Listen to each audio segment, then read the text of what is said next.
The board will now come to order. Madam Clerk, please call the roll. Alderwoman Schweitzer. Alderman Odenberg. Alderman Cone. Alderman Narayan. Alderman Valmer. Alderwoman Velasquez. Alderwoman Sanye. Alderwoman Spencer. Alderman Browning. Alderwoman Clark Hubbard. Alderwoman Keys. Alderwoman Tyus. Alderwoman Boyd. Aye. Alderman Aldrich. President Green. Present. Alderman Odenberg. Alderman Cone. Alderwoman Velasquez. Alderwoman Sanye. Alderwoman Spencer. Alderwoman Tyus. Alderman Aldrich. We have 8 present. A quorum being Quorum. present, we will dispense with line items 3 and 4. Any introduction of honored guests? Is there any introduction of honored guests? Seeing none, Alderwoman from the 10th, you are recognized on the approval of the minutes from Friday, January 31st, 2025. Thank you, Madam President, members of the board. I move that we approve the minutes from Friday, January 31st, 2025. It's been moved by the Alderwoman from the 10th, seconded by the Alderman from the 5th, that we approve the minutes from Friday, January 31st, 2025. Is there any discussion? Seeing none, all those in favor signify by saying aye. Aye. Opposed? Motion carries. Report of city officials. Report of city officials can be found in A, B, C, and D of the agenda and can be found in the Google Drive for your review. Does anyone wish to take any bills or resolutions off of any of our informal calendar? Does anyone wish to take any bills off of any of our informal calendars? Alderman from the 4th. Thank you, Madam President. Members, I would like to move Board Bill 122 from the informal calendar to the regular perfection calendar. Madam Clerk, please make note of that. Could I also move 96 to the regular perfection calendar as well? Yes, you may. Thank Madam Clerk, please make note of that. Noted.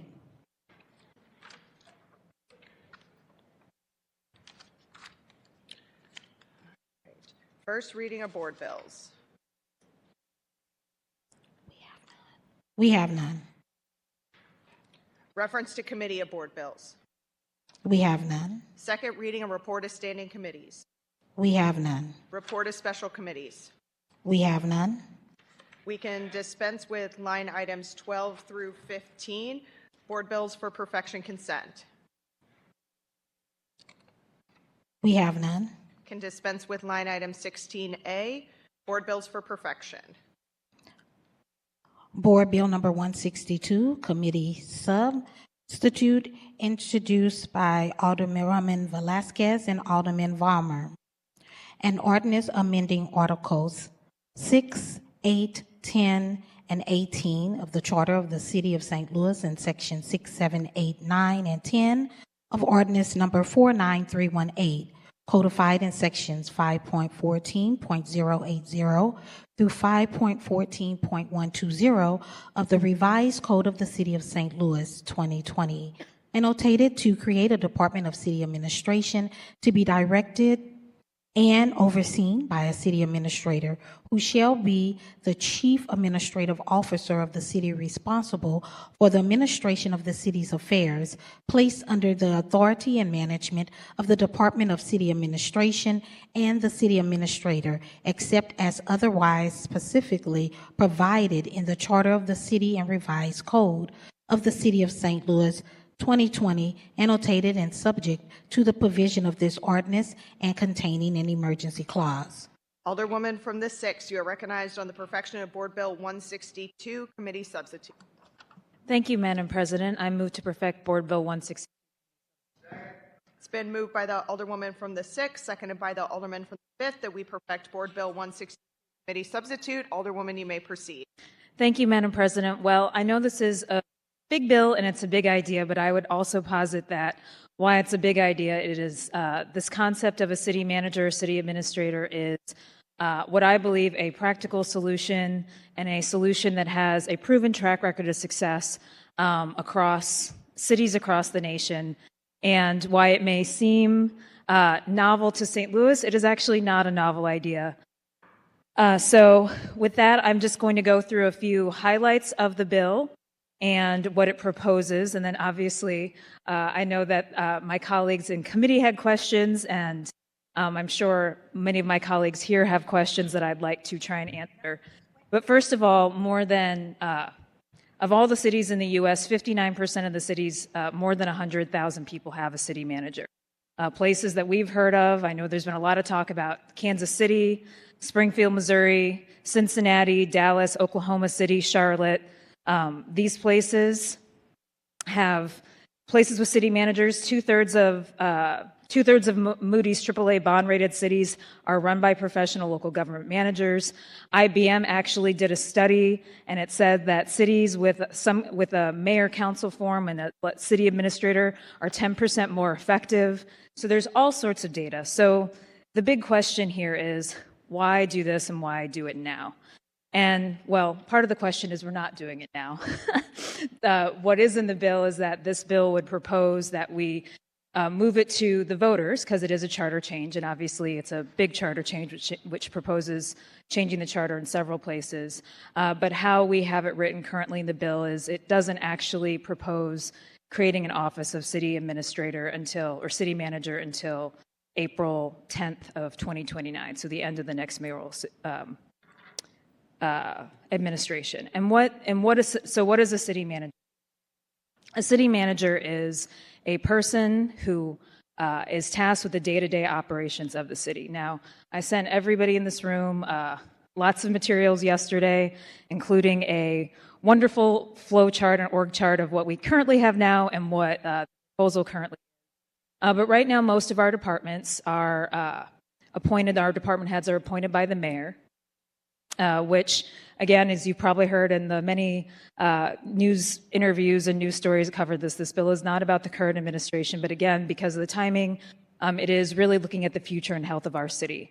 So what this bill does is it seeks to streamline our current operations and have the city manager hire, in the bill it says appoint, the department heads of most of what we consider essential city services.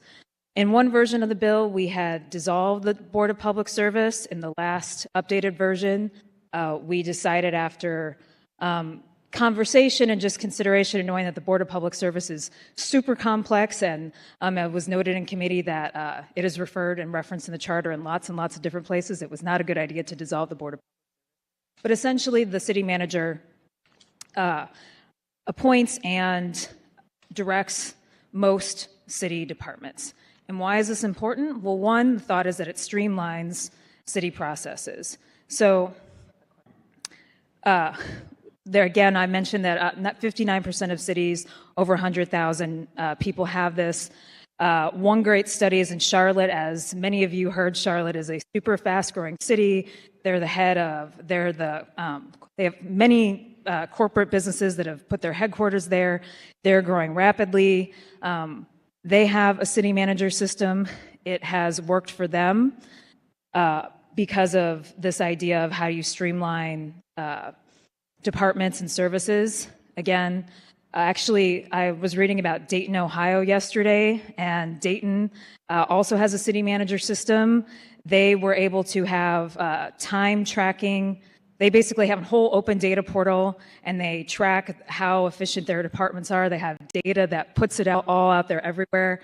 So these are just some of the benefits of having a city manager. I think one of the other key things that this tries to address is that in our current system, because everything is under the mayoral department, if there's administration change, there could be a change of how operations are done, which tends to mean that there is a reactive,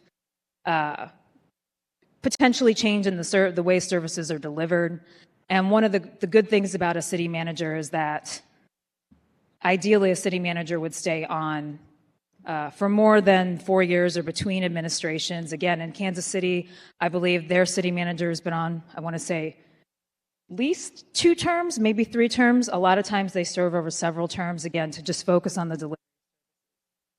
I'm kind of just running through an overview of the bill because I know that folks probably have questions. How it will work and how it works with most places that have a city administrator is, and how it's proposed in this bill, is that this person would be nominated by the mayor in a national search.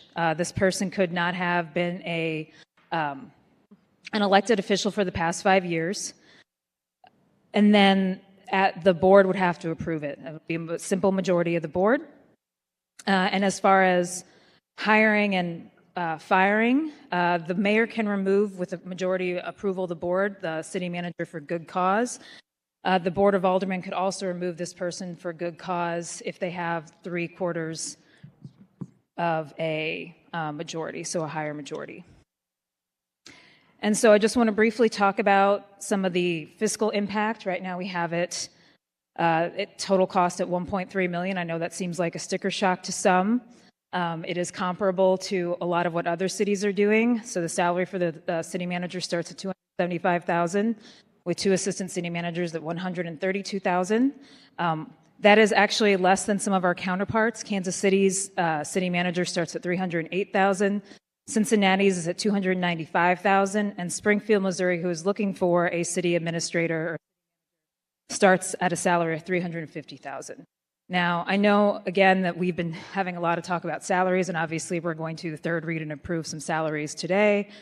One of the things that is important to note about this is that the city manager really does do a whole lot and has a whole lot of strategy and best practices that they bring. And so that is why we did this salary at this point. So with that, I've given my overview, and I will yield for questions. Any further discussion? Any further discussion? Alderwoman from the 8th. The board, I just want to quickly rise and commend the Alderwoman from the 6th from leading this sort of broader conversation on this important issue, professionalizing city services, depoliticizing the delivery of city services. I think is something that would greatly benefit the city. While I still have some significant remaining questions on how to actually do that, I think the only way to move through a conversation is to start it and keep moving it forward. And the work that's been done by the Alderwoman for the 6th, the chair of the Legislation Committee, Alderman Vollmer, to move the issue forward, I think is an important step forward in this discussion. Thank you, Madam President. That's all I have. Any further discussion? Alderman from the 5th.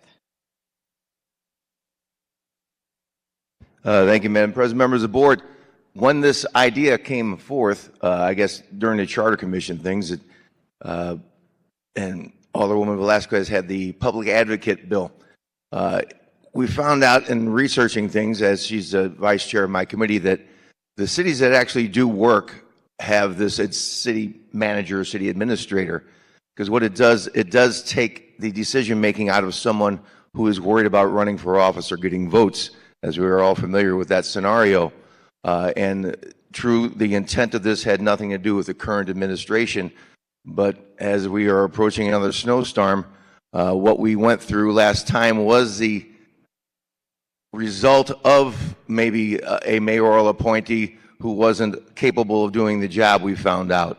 And unfortunately, Kansas City got rid of their snow. They've had a manager, not unfortunately, but it's a reflection on what can be done when you have someone who is just doing their job. Every day they wake up, and their job is to run the city, to hire, to fire, to make sure things get done.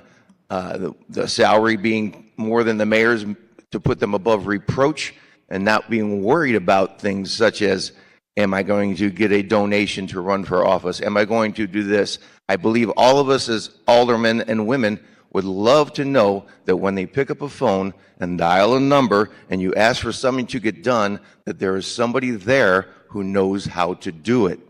And we have been, in the past year or so, having been down here 22, There was a time when that happened all the time. I know that COVID happened. We lost employees. We can't hire people, but there has to be a way. There are cities that are functioning properly, and we currently are not functioning at a proper level. It is something I notice every day. When you can't do this, you can't, we can't run. What we have is not working. This is not going to take place today, tomorrow, maybe not for a few years, but this is something that needs to be built upon. If you want to look toward the future of St. Louis, if you want your kids and grandkids to be able to I don't like that. He wants me to stand still. He's getting dizzy.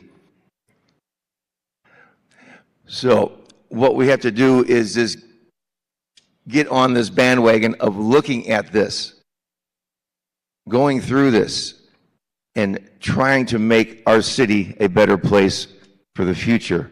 This is not political. This is merely functional, is all we're looking to do, is make this work, because we're not working.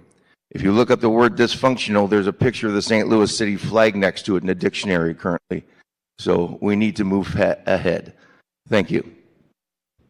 Any further discussion, Alderman from the 3rd?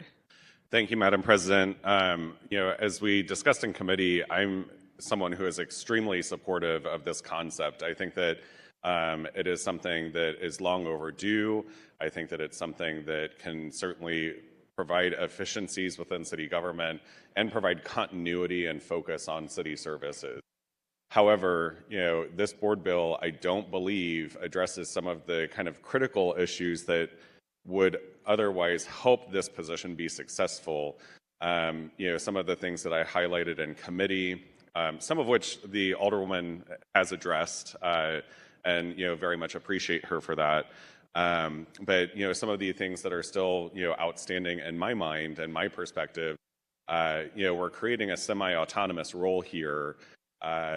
We still have the personnel director, who would still be a semi-autonomous role. And so while there have been changes to ensure that we make it a little bit more easy to terminate a personnel director, because right now it's for malfeasance, and then the board bill, or what would become part of our charter and code, would be for good cause. There's still protections in there. There's still other things that might need to be addressed if we're creating an already autonomous role. Another issue that I brought up in committee was the city councilor's role. The city councilor would report into the city manager. In the charter, the city councilor is supposed to be providing legal services as well to the Board of Aldermen, not just to an administration, not just to a city councilor. And so that's just another example of where I think we need to spend a little bit more time addressing how this is going to be implemented. And that brings me kind of to my last point that I want to make today, which is, we need to learn from our mistakes. We just did a pretty large overhaul of city government with the reduction of. We went from 28 members to a body of 14 just a few years ago.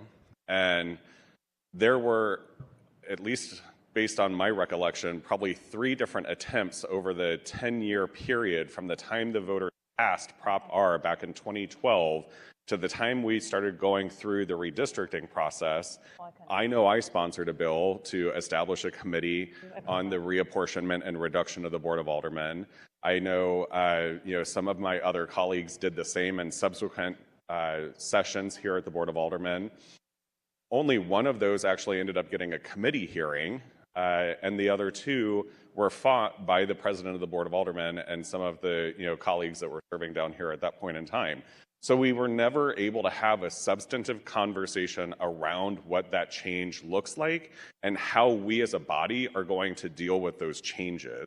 And so, my concern, and I expressed this in committee, is that if we don't, as part of this legislation, establish some sort of project management or change management team that's basically mandated through the charter as this would pass, then what would prevent, as time passes on, future boards or future mayors putting up barriers to ensure that this does not become a successful role?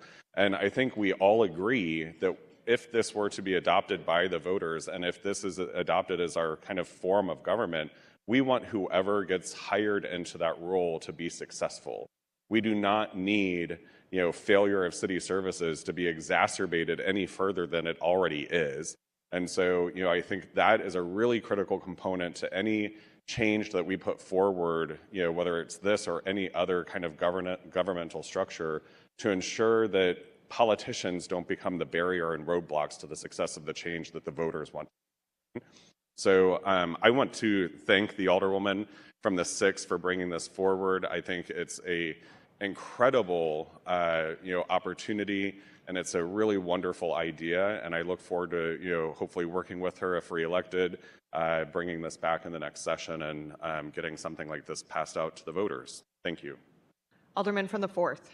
Thank you, Madam President, members of the board. Excuse me. I would also like to commend the Alderwoman from the 6th for her work on this. She and I have disagreed, frankly, on some of the nuts and bolts with this, but I think the thing that we both certainly agree on is the idea that city services just aren't working. And while I'm not convinced that the passage of this would somehow lead to more people working for the city, because I think ultimately, as I've said over and over, that comes down to we're not hiring people and we're not paying them the money that they deserve. I think if we were doing that, then we would have people to pick up the trash, people to pave the streets, people to fill the potholes. I don't think that paying another person at the very top of the structure solves these problems. That being said, I've certainly been wrong before. And I would just hope that we can pump the brakes a little bit here and give time for the city, the residents of the city, to have a real conversation about this. When we talked about things like ward reduction, those were conversations ongoing for years before we saw an actual proposal put in front of the voters. And that ultimately was successful when it got in front of the voters, because I think it had been workshopped so much. This right now still feels very rushed to me. The fact that we have a floor substitute that made very, very substantive changes, a committee substitute that made very, very substantive changes, and then now we're on the floor a week later, and we're not talking about a minor thing here. We're talking about the way that our government actually functions. So I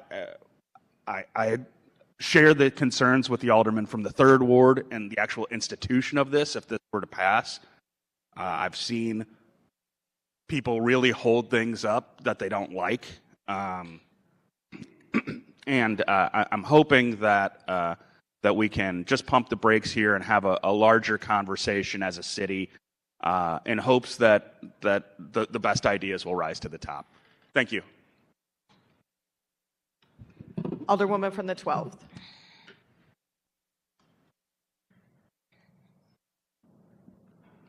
And I'm not going to hit, because I did read the memo about not hitting the mic.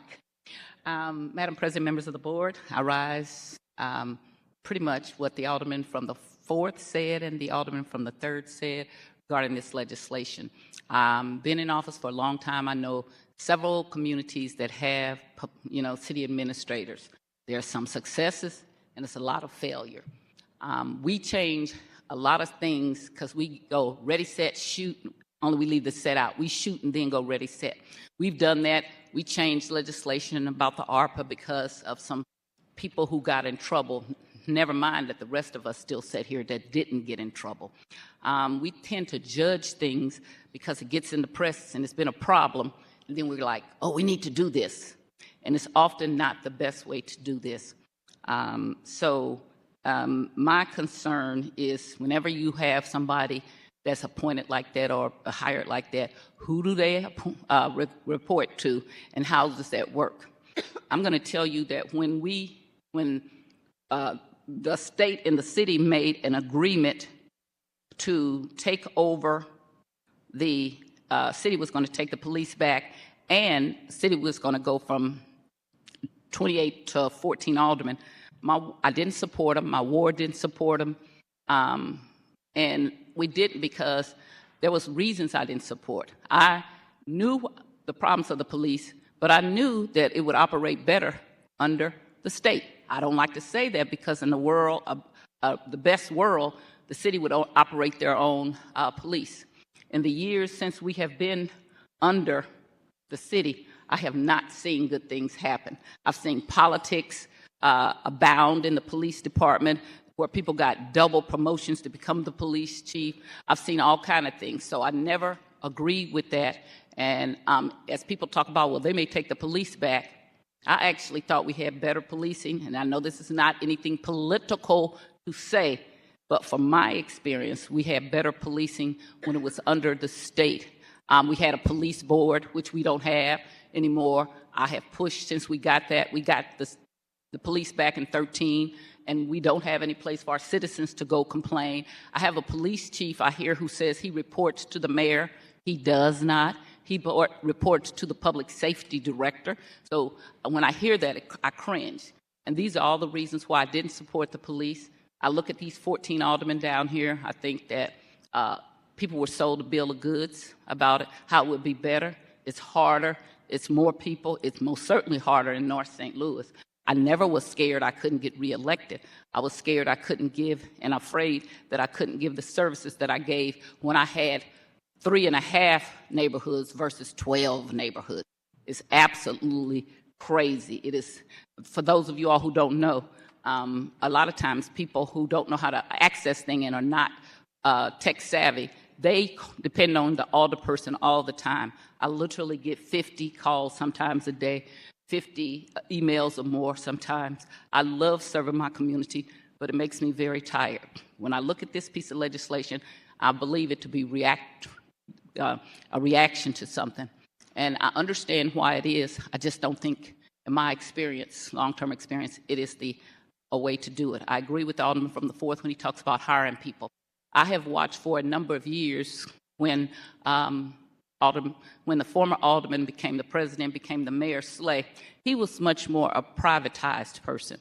And so we start to lose city workers under him. And it continued for 4 terms under him, more so with former alderwoman from the 28th, the Mayor Cruzen, and even so now under the current mayor. So it's not her fault, because this has been something that's been going on for a long time. We need more workers. I used to be the chair of public employees.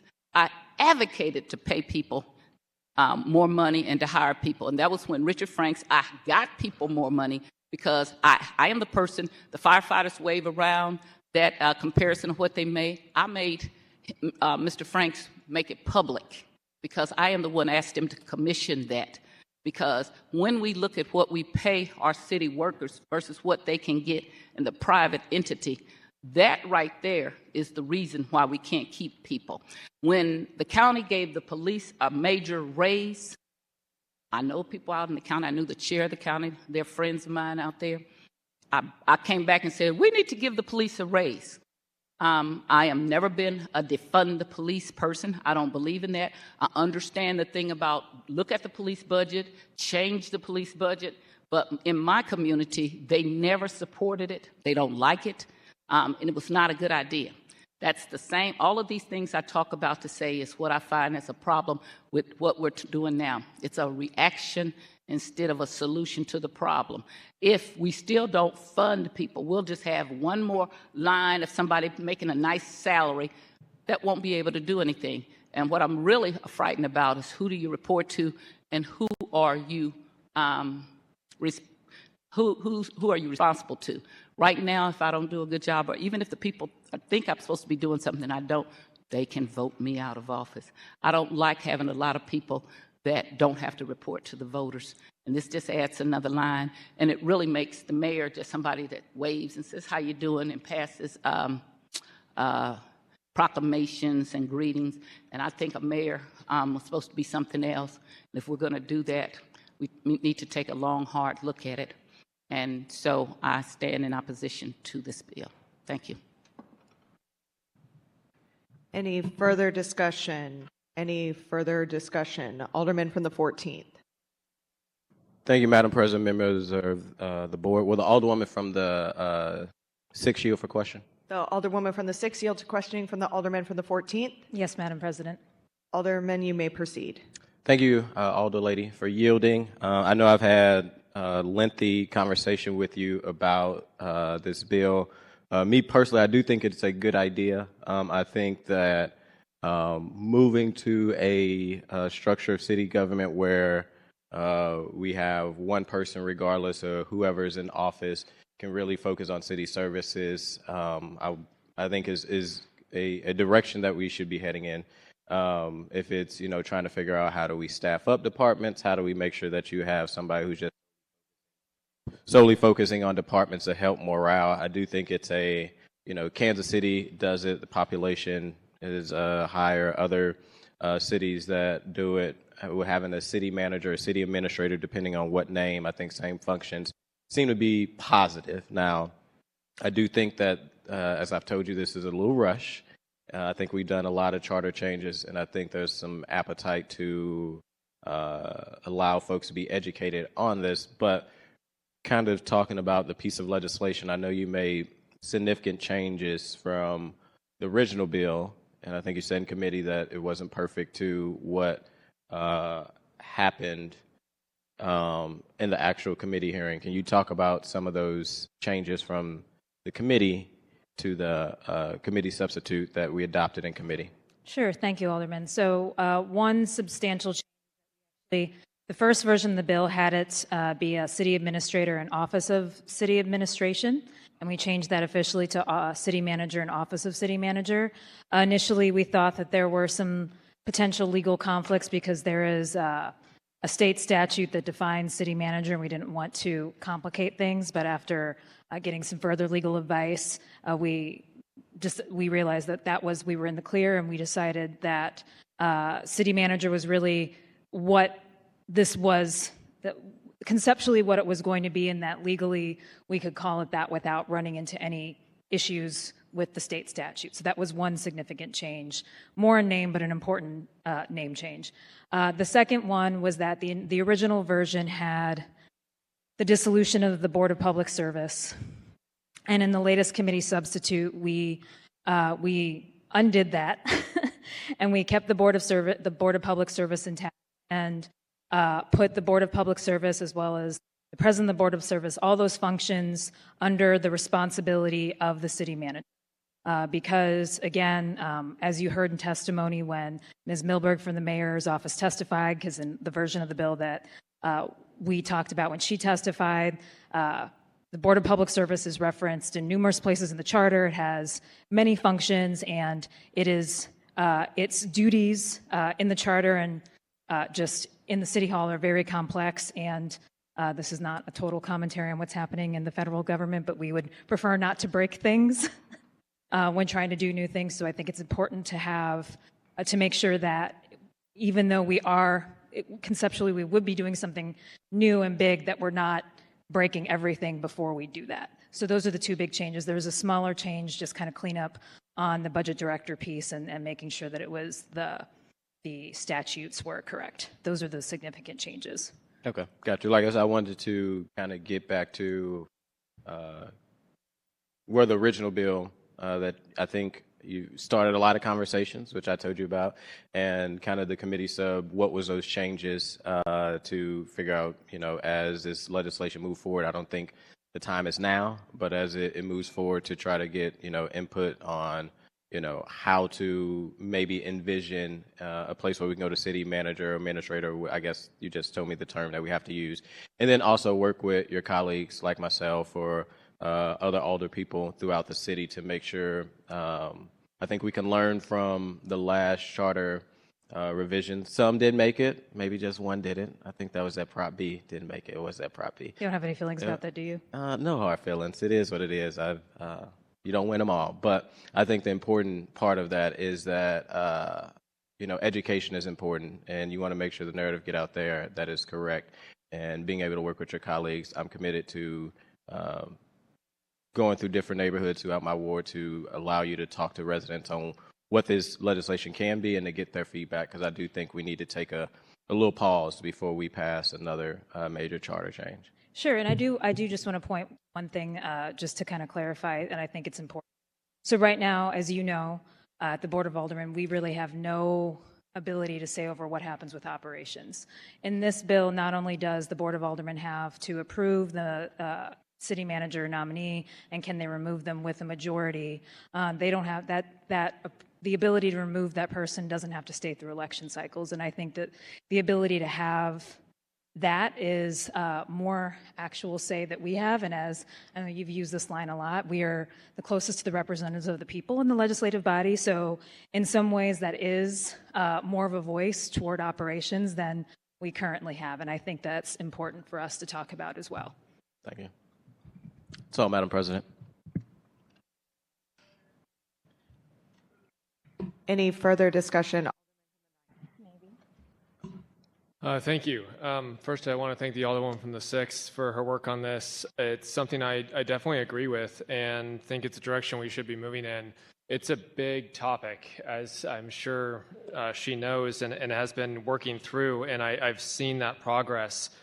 I think that the skill of being a politician is different than the professional experience that it takes to run a city. Running a city is a specific skill set that not every mayor is guaranteed to have. It would be wonderful to have, and I think we should have, a professional workforce where people are not afraid about maybe losing a position or being promoted because of how they cross someone politically. And I've also seen the city manager really be a successful system in other cities across the country. The ability to carry out, for instance, 20-year projects, no matter who the mayor is or no matter who the board is. Things like infrastructure, things like making sure that we have a well-paid workforce. I agree with the Alderman that we absolutely need to make sure we pay our employees well. That's a big part of it. But it's not properly motivating to have employees who maybe even get hired, but then might lose or get demoted because the next mayor doesn't like them.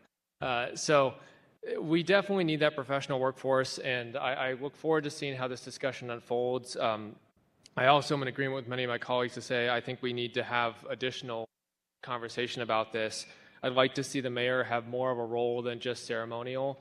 And so the way I see this working is perhaps a new charter completely, because there's so many moving parts and our charter is very old and complicated. So it would be great to see a model where perhaps the mayor became the head of this body, or something that we see in other cities. So lots of work there. Look forward to continuing the conversation. I want to thank you for your work. Thank you, Alderman. I will say, if you have a chance to check out the testimony that we had committee, we had the city manager from Crestwood, who's also the president of the St. Louis area City Manager Association, and he had a slide that had examples of pavement plans that were over 5 to 10 years. So I feel like that sings to your heart, and I'm happy to resend the link to you. Any further discussion? Alderwoman from the 1st. Thank you, Madam President, members of the board. I just wanted to rise in thanks of the aldermen from the 6th for bringing this bill forward and working on this and having these discussions. I know things that are this big and we're talking about this much change in our city just sparks a lot of controversy and questions. So taking it seriously and making sure there's plenty of time for this bill and the discussions that we need to have just was really appreciated. So I look forward to continuing to work on this with you and spending more time on it in the future. Any further discussion? Alderwoman from the 7th.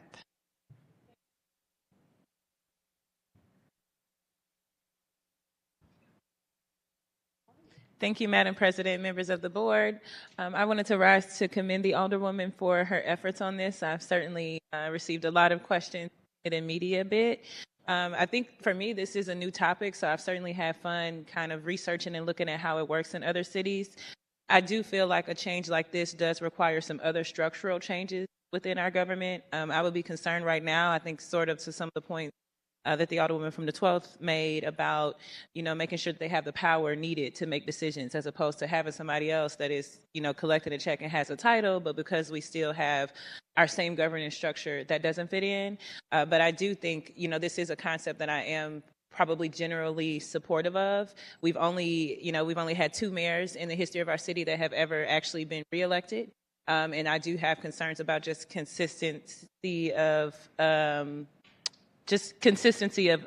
government as we have these discussions. And so I think something that I'm excited about a city manager could propose is that consistency. And, I can say that's sort of what I've heard back from constituents at neighborhood meetings and different community events is I think they are very interested in the conversation and very curious and not against it, but certainly do have a lot more questions and probably would want to see some other changes go to it. But in general, I did want to say that this is an idea that I'm not against. I think we should have conversations about our governmental structure. I think what we all know is nobody's really happy with the delivering of services. I think we're trying to figure out as a body what we think the reasons are outside of, city worker pay. I certainly think there are some structural things. So I don't necessarily have any questions for you, Alderwoman. I just wanted to thank you for starting the conversation. Let you know that I agree. I do think this needs more work, and I think this will have to happen in tandem with some other changes so that the position isn't in decoration. But I do hear concerns about a desire for consistency of government, a desire for higher quality, more consistent city services. And I also think it's important that as elected officials, we are willing to give up some of our power if we needed to, if that's going to lead to the increase of the quality of life of our constituents. And that's something that even as Alder, if we need to have conversations about our body, I know we've had conversations about war capital and other things. I think this is a time in city government, all of us need to be thinking about what power or what might we need to give up or restructure power so that we can have a better outcome for residents in the city. So I just wanted to put that on record and just, again, commend you for your work. I look forward to us continuing this conversation in the next session and look forward to having, I know this is one of many kind of things you proposed around the change of structure of government, and I think it's important that we are having this conversation as a body. Thank you. Any further discussion? Alderwoman from the 12th. Thank you, Madam President, members of the board. First of all, I'd like to correct the Alderwoman from the 7th. There have been several mayors that have been elected more than twice. In her lifetime, it may have been only 2, but we have a long history of mayors, and many of them have been reelected. So it's just that sometimes your vision can only be from when something happened when you were around. So that wasn't true. Also, I want to point out that I heard someone talk about, I think the sponsor said that the Board of Aldermen could remove the city administrator, wouldn't have to go through election cycle. The Board of Aldermen can remove the mayor. 2/3 of the Board of Aldermen can remove the mayor for cause. I think we put a lot on the members of the Board of Aldermen to say they can remove somebody, doesn't have to go through election cycle, doesn't report to anybody, when maybe some of us are not even qualified to be a member of the Board of Aldermen. So when we look at being able to remove somebody, I like the checks and balance that the mayor gets elected, we get elected, but we just couldn't remove the mayor because we say they're not doing a good job. I don't think that's a good idea. I don't think it's a good idea for any member of the board and A to be removed without, then we should go through our qualifications. And some of us would not be here, okay? Because one of the things that I like is experience, education, seniority, the ability to be around for a long time to know what's going on. We don't seem to care about that at this Board of Aldermen. So we make a lot of mistakes only because we don't know any better. So I am not for the Board of Aldermen to be able to remove the city administrator without some restrictions if we have one. But as I said at this time, just because we find that we have problems doesn't mean the system couldn't work. It doesn't work sometimes because people don't do what they're supposed to. They don't read board bills, they don't read ordinances, they don't read things, so they don't follow what's supposed to go on. And it's interesting to hear people talking about not being removed because of politics. The reason we have the personnel director set up the way we do now is because there was a time in the city of St. Louis when politics was so prevalent that the personnel director was protected under new rules and laws so that we wouldn't get our politics, we would not get our politics into the problem of controlling personnel. And that's why you can't just remove the director. That's why the directors have been felt free to come into meetings and disagree with the mayor, disagree with the board of aldermen, disagree with certain people. So if we start to think that we're going to stop that, we're just going to put it in another place that might be easier to get to. So these are the things when you need to have somebody else that tells you the other side that you don't have oftentimes sitting at a table when everybody agrees with you and tells you, oh, that is right, when it's absolutely not right. So, again, always you should bring up things and say, what do you think about this? But the fact that someone would say, this is a good idea and we just need to work on it more, doesn't make it a good idea. Because if you brought through the people that it was successful for, I bet you didn't bring through the people where it was not successful and find out why it wasn't successful. And there will be a lot of politics still going on with the city administrator. So for that reason, I would not support this and probably most bills, unless you can tell me. One thing somebody said, and I don't know, is that if you don't know how the charter is affected by this, we ought to have learned something about changing the charter and doing it and thinking that we're doing it without reading the full charter and understanding how A connects to Z. So it is a conversation, but I don't think it's a valuable conversation until you present all sides. So unless you brought people to talk about how horrible it was when they had public administrators, that is not both sides. Practicing law, I used to be a public defender. I saw the other day that Hal Goldsmith was here. He's one of the first people I tried a case with when I first was a new public defender, and he was a circuit attorney.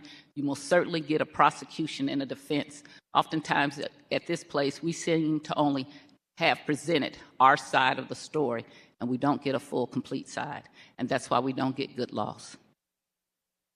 Any further discussion? Any further discussion?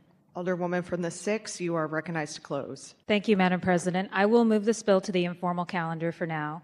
I know that it is a big bill and there are lots of discussions yet to be had. And as the Alderwoman from the 12th pointed out, a charter change is very complex. We are beginning a working group with several of my colleagues who have agreed to work on it, including Alderman Vollmer, Alderman Schweitzer, Alderman Aldridge. So if you'd like to be a part of this working group to help work on the next iteration of this bill, please see me. I would also love the Alderman from the 12th, even though she's in opposition of this, her experience and her perspective on some of the things that perhaps don't work. So we could make it a better bill that you perhaps might vote against, but it would be at least a better version of what we have now. So with that, I will close and thank you for your time. Madam Clerk, if you could please place Board Bill 162, Committee Substitute, on the informal calendar. Noted.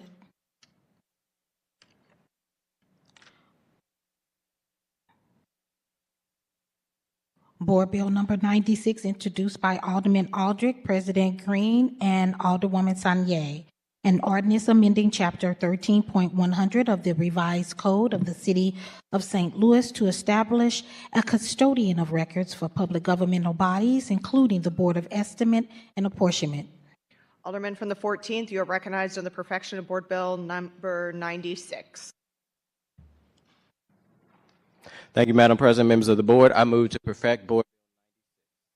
It's been moved by the Alderman from the 14th, seconded by the Alderwoman from the 7th, that we perfect Board Bill 96 as amended. Alderman, you may no, as amended. Okay, agenda is wrong. Alderman, you may proceed. Thank you, Madam President, members of the board. I move to adopt Amendment 1, which is everybody drive to Board Bill 96.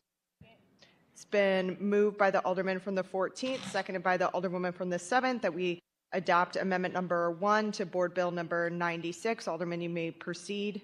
Thank you, Madam President, members of the board. Amendment number 1, thank you to my colleague from the 12th Ward for the education and just flagging this. What this amendment does, and I think you'll see it also for another board bill, instead of saying we're going to revise the chapter, in each chapter there's ordinance, and instead of saying we're revising the chapter, we're actually citing the ordinance that talks about custodian of records and just inserting on page 1, line 1, after the word any ordinance amending, inserting the following words, section 2 of ordinance 67667, which is the actual ordinance number for the custodian of records. And with that, and then we also are doing the same thing on page 2, line 3, inserting the words section 3.100.020 of chapter 3.100 of the revised chapter of the City of St. Louis, inserting the following section 2 of ordinance 67667. Again, we're just making sure that we're being legal and not saying we're amending a chapter, but actually citing the ordinance where we are making changes to the custodian of records. And with that, I will close for any question. Thank you, Alderman. Is there any question on Board Bill 96 as amended on the amendment itself? Alderman from the 4th? No? Okay. Any further discussion? Seeing none, all in favor signify by saying aye. Opposed? Motion carries. It's Alderman, you're recognized to close. Actually, I would like to adopt amendment number 2 to Board Bill 96 as amended. It's been moved by the Alderman from the 14th, seconded by the Alderman from the 7th, that we adopt amendment number 2 to Board Bill 96. Alderman, you may proceed. Thank you, Madam Chair, members of the committee. I always do that, committee board. Amendment 2 is, after talking with the clerk, technically, just to make sure that we're right, this is just changing the summary. So it is adding the, instead of the chapter, we're changing the summary to the actual section. It doesn't necessarily, when you're changing the summary, it doesn't necessarily need an amendment, but we just want it to be transparent and let folks know that the summary also of the bill is being changed from the chapter to the actual section of the ordinance that we're citing. Is there any discussion on amendment number 2? Seeing none, all those in favor signify by saying aye. Opposed? Motion carries. Alderman, you're recognized on Board Bill number 96 as amended, unless you have another amendment. Thank you, Mr. President, Vice President, members of the board. I would like to adopt no more amendments, and I would ask for everyone's favorable consideration on Board Bill 96 as amended. Okay. It's been moved by the Alderman from the 14th. Is there a second from the Alderman from the 7th that we perfect Board Bill number 96 as amended? All those in favor signify by saying aye. Aye. All those opposed? Motion carries. Alderman from the 4th, you're recognized on Board Bill number 122. Thank you, Madam President, members of the board. I move that we perfect Board Bill 120. Second. It's been moved by the Alderman from the 4th, seconded by the Alderperson from the 14th, that we perfect Board Bill number 122. Alderman, you may proceed. Thank you. This board bill, we had some discussion on it. It's about rules for boards and commissions. There was a hang-up last week that the Alderwoman from the 12th pointed out, that there was a kind of a legalese issue potentially there. So I put it on the informal calendar and had legal take another look at it and the clerk take another look at it, and they indicated that this is the way that this board bill should look. It's different than I've seen board bills historically, but I guess I'll go with what the legal counsel says on this, and I ask for your favorable consideration. Is there any discussion? Alderwoman from the 12th. This is the problem about being around so long. I actually know the ordinance that you're amending. They're wrong. The city councilor is wrong, and the clerk is wrong. And the clerk and I were here. So I do agree with the whole premise of the bill, okay? But it's just not correct form. So since I know that, I'm going to be voting no. But I agree with everything in there. And then afterwards, I'll pull it and give it to you so we can correct it next time, okay? Thank you. Because I don't want us to be doing bad legislation.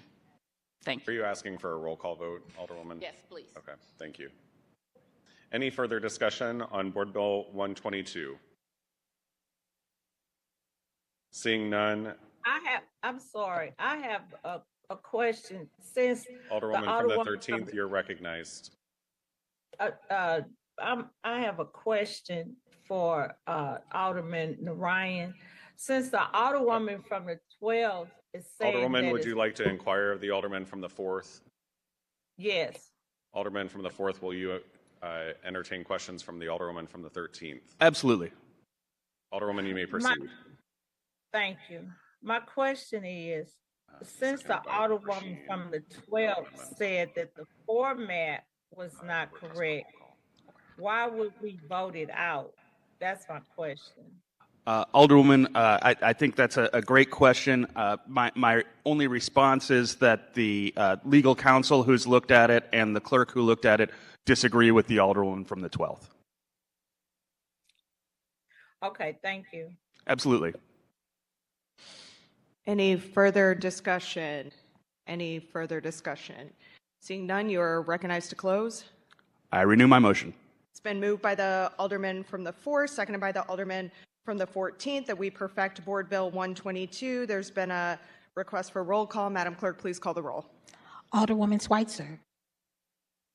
Alderman Odenberg. Alderman Cone. Alderman Narayan. Alderman Vollmer. Alderwoman Velasquez. Alderwoman Sanye. Alderwoman Spencer. Alderman Browning. Alderwoman Clark Hubbard. Alderwoman Keys. Alderwoman Tyus. Alderwoman Boyd. Aye. Alderman Aldrich.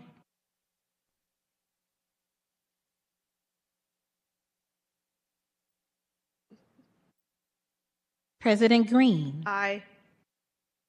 Alderman Cone.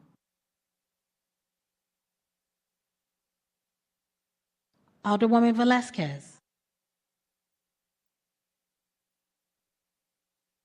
We have 12 aye votes, 1 no, and 2 present. By your vote, you sustain the motion from the Alderman from the 4th to perfect Board Bill 122. That is the extent of board bills for perfection. Report of engrossment. Board Bill 88 as amended in committee, 138, 160, 167, 145, 146, 155, floor substitute, 169 as amended in committee, 170 as amended in committee, 171 as amended in committee, 173, 174 as amended in committee, 175, 176, 177, 178, 179, 180, 182, floor substitute, and 165. That is the extent of report of engrossment. Third reading and final passage of board bills consent. Board Bill number 188 as amended in committee, Board Bill number 138, Board Bill number 160, Board Bill number 167, Board Bill number 145, Board Bill number 146, Board Bill number 155, floor substitute, Board Bill 169 as amended in committee, Board Bill 170 as amended in committee, Board Bill number 171 as amended in committee, Board Bill number 173, Board Bill 174 as, sorry. Madam Clerk, 173 was moved to. Okay, thank you. Read it. Board Bill 174 as amended in committee, Board Bill 175, Board Bill 176, Board Bill number 177, Board Bill 178, Board Bill 179, Board Bill 180, Board Bill 182, floor substitute. That is the extent of third reading and final passage of board bills consent. Alderwoman from the 10th, you're recognized on the motion to adopt the third reading and final passage of board bills on the consent calendar. Thank you, Madam President, members of the board. I move that we adopt the third reading and final passage of board bills on the consent calendar. It's been moved by the Alderwoman from the 10th, seconded by the Alderwoman from the 11th, that we adopt the third final passage of board bills on the consent calendar. Is there any discussion? Alderwoman from the 8th. Thank you, Madam President, members of the board. I just want to take a moment here and thank our city employees. The bills that we're considering here are to give raises across many of our city departments. I also want to thank our staff, and all the members of the board who are here, at this fairly unusual special session to consider these board bills. Many of us learned about the proposed raises on the news, which was welcome, obviously. But many of our city employees have been out of contract since June of last year, and many of them, as presented to the committee last week, are really disappointed with this process. This process at the very 11th hour being sped through the Board of Aldermen. And I just want our city employees to know that this wasn't this slamming through of raises for our city employees wasn't designed by the Board of Aldermen. We didn't intend to do it in this quick fashion. But I think, we have a commitment. I have a commitment, and I know many of my colleagues down here do, to once the pay study is completed in just a few days from now, we're anticipating that we continue to revisit what our city employees can and should be paid and what they deserve to be paid so that we can attract and retain a high-quality workforce. While this is a celebration in some ways, making sure that we are increasing our salaries for city workers, this is not done in a way that I think feel nor fair to the vast majority of our city hardworking employees. Thank you, Madam President. With that, I do stand in support of these bills, just recognizing that this was not done in ideal fashion in any way, shape, or form, and I'm hopeful that moving forward through the next session, we can better appreciate and better recognize and better include our city workforce in the discussion about their pay. Any further discussion? Any further discussion? Seeing none, it's been moved by the Alderwoman from the 10th, seconded by the Alderwoman from the 11th, that we adopt the third reading and final passage of board bills on the consent calendar. Madam Clerk, please call the roll. Alderwoman Schweitzer, Alderman Odenberg, Alderman Cone, Alderman Narayan, Alderman Vollmer, Alderwoman Velasquez, Alderwoman Sanier, Alderwoman Spencer, Alderman Browning, Alderwoman Clark Hubbard, Alderwoman Keys, Alderwoman Tyus, Alderwoman Boyd, Aye. Alderman Aldrich, President Green. Aye. We have 15 aye votes. By your vote, you sustain the motion from the Alderwoman from the 10th to third read and finally pass the aforementioned bills. Third reading and final passage of board bills. Board Bill number 165, introduced by Alderwoman Clark Hubbard, an ordinance determining the tax increment financing plans listed in Exhibit A are making satisfactory progress, except as noted under the proposed time schedule for completion of projects therein. Alderwoman from the 10th, you are recognized on the third reading and final passage of Board Bill 165. Thank you, Madam President, members of the board. I move that we third read and finally pass Board Bill 165. It's been moved by the Alderwoman from the 10th, seconded by the Alderwoman from the 11th, that we third read and finally pass Board Bill 165. Alderwoman, you may proceed. I renew my motion. It's been moved by the Alderwoman from the 10th, seconded by the Alderwoman from the 11th, that we third read and finally pass Board Bill 165. Madam Clerk, please. Alderman Schweitzer, Alderman Odenberg, Alderman Cone, Alderman Narayan, Alderman Vollmer, Alderwoman Velasquez, Alderwoman Sanier, Alderwoman Spencer, Alderman Browning, Alderwoman Clark Hubbard, Alderwoman Keys, Alderwoman Tyus, Alderwoman Boyd, Aye.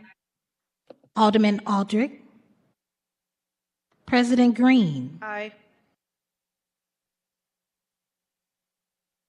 Alderman Vollmer, Alderwoman Sanier. We have 12 aye votes, 1 no, 2 present. By your vote, you sustain the motion from the Alderwoman from the 10th to third read and finally pass Board Bill 165. Board Bill Number 173, introduced by Alderwoman Spencer, an ordinance to regulate employer and employee working relationships between the City of St. Louis and all employees under the classified service, including a compensation plan, terms and conditions of employment, benefits, leaves of absence, and authorization for a deferred compensation plan, repealing ordinance number 71686, allocating certain other employees to a grade with rate, and including an emergency clause. The provisions of the section contained in this ordinance shall be effective with the start of the first pay period following approval by the mayor. Alderwoman from the 8th, you are recognized on the third reading and final passage of Board Bill 173. Thank you, Madam President. It was my understanding it was read into the consent calendar, but I move that we finally pass Board Bill 173. It's been moved by the Alderwoman from the 8th, seconded by the Alderwoman from the 1st, that we third read and finally pass Board Bill 173. Alderwoman, you may proceed. Alderwoman, you may proceed. Thank you, Madam President, members of the board. I renew my motion to finally pass Board Bill 173. It's been moved by the Alderwoman from the 8th, seconded by the Alderwoman from the 1st, that we third read and finally pass Board Bill 173. Madam Clerk, please call the roll. Alderwoman Schweitzer, Alderman Odenberg, Alderman Kuhn. Thank you. Alderman Narayan, Alderman Vollmer, Alderwoman Velasquez, Alderwoman Sanier, Alderwoman Spencer,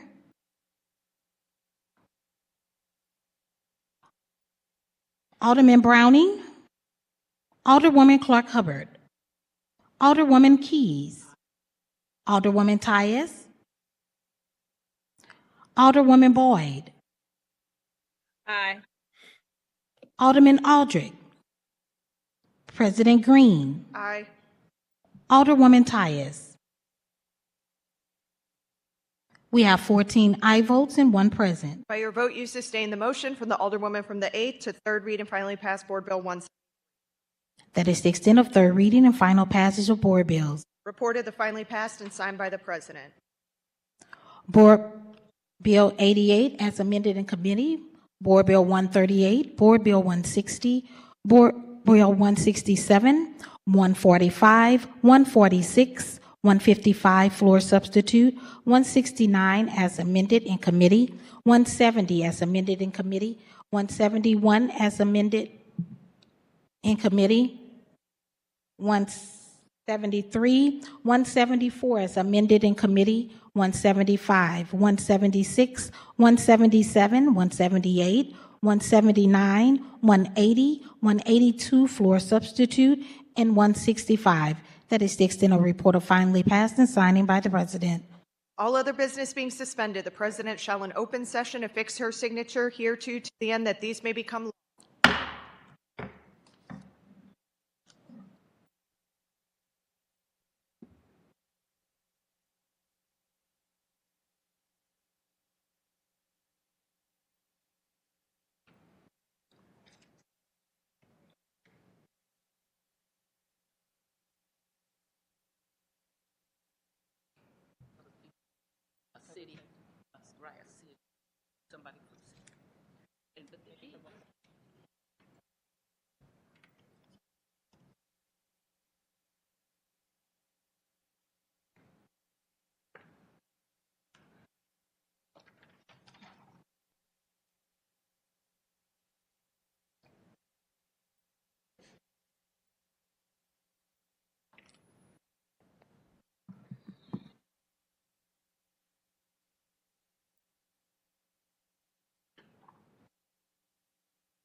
Alderwoman from the 7th, you are recognized on the motion to suspend the rules for the purposes of introducing Resolution 261 to reading a resolution.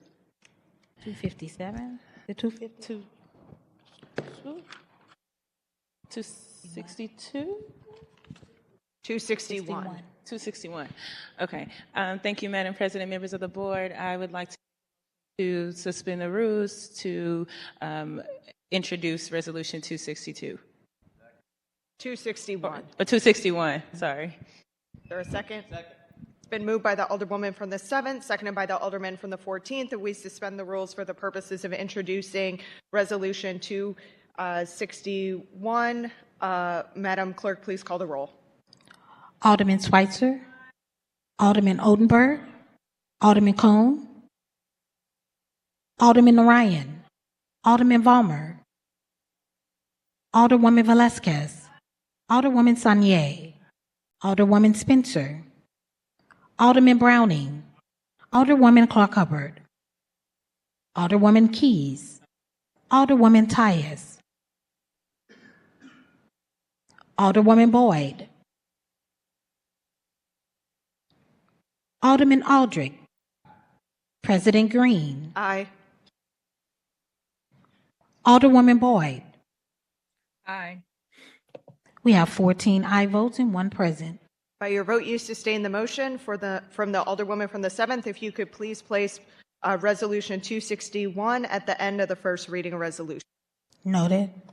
First reading resolutions in reference to committees. Resolution number 257, introduced by Alderman Aldrich and Alderwoman Velasquez.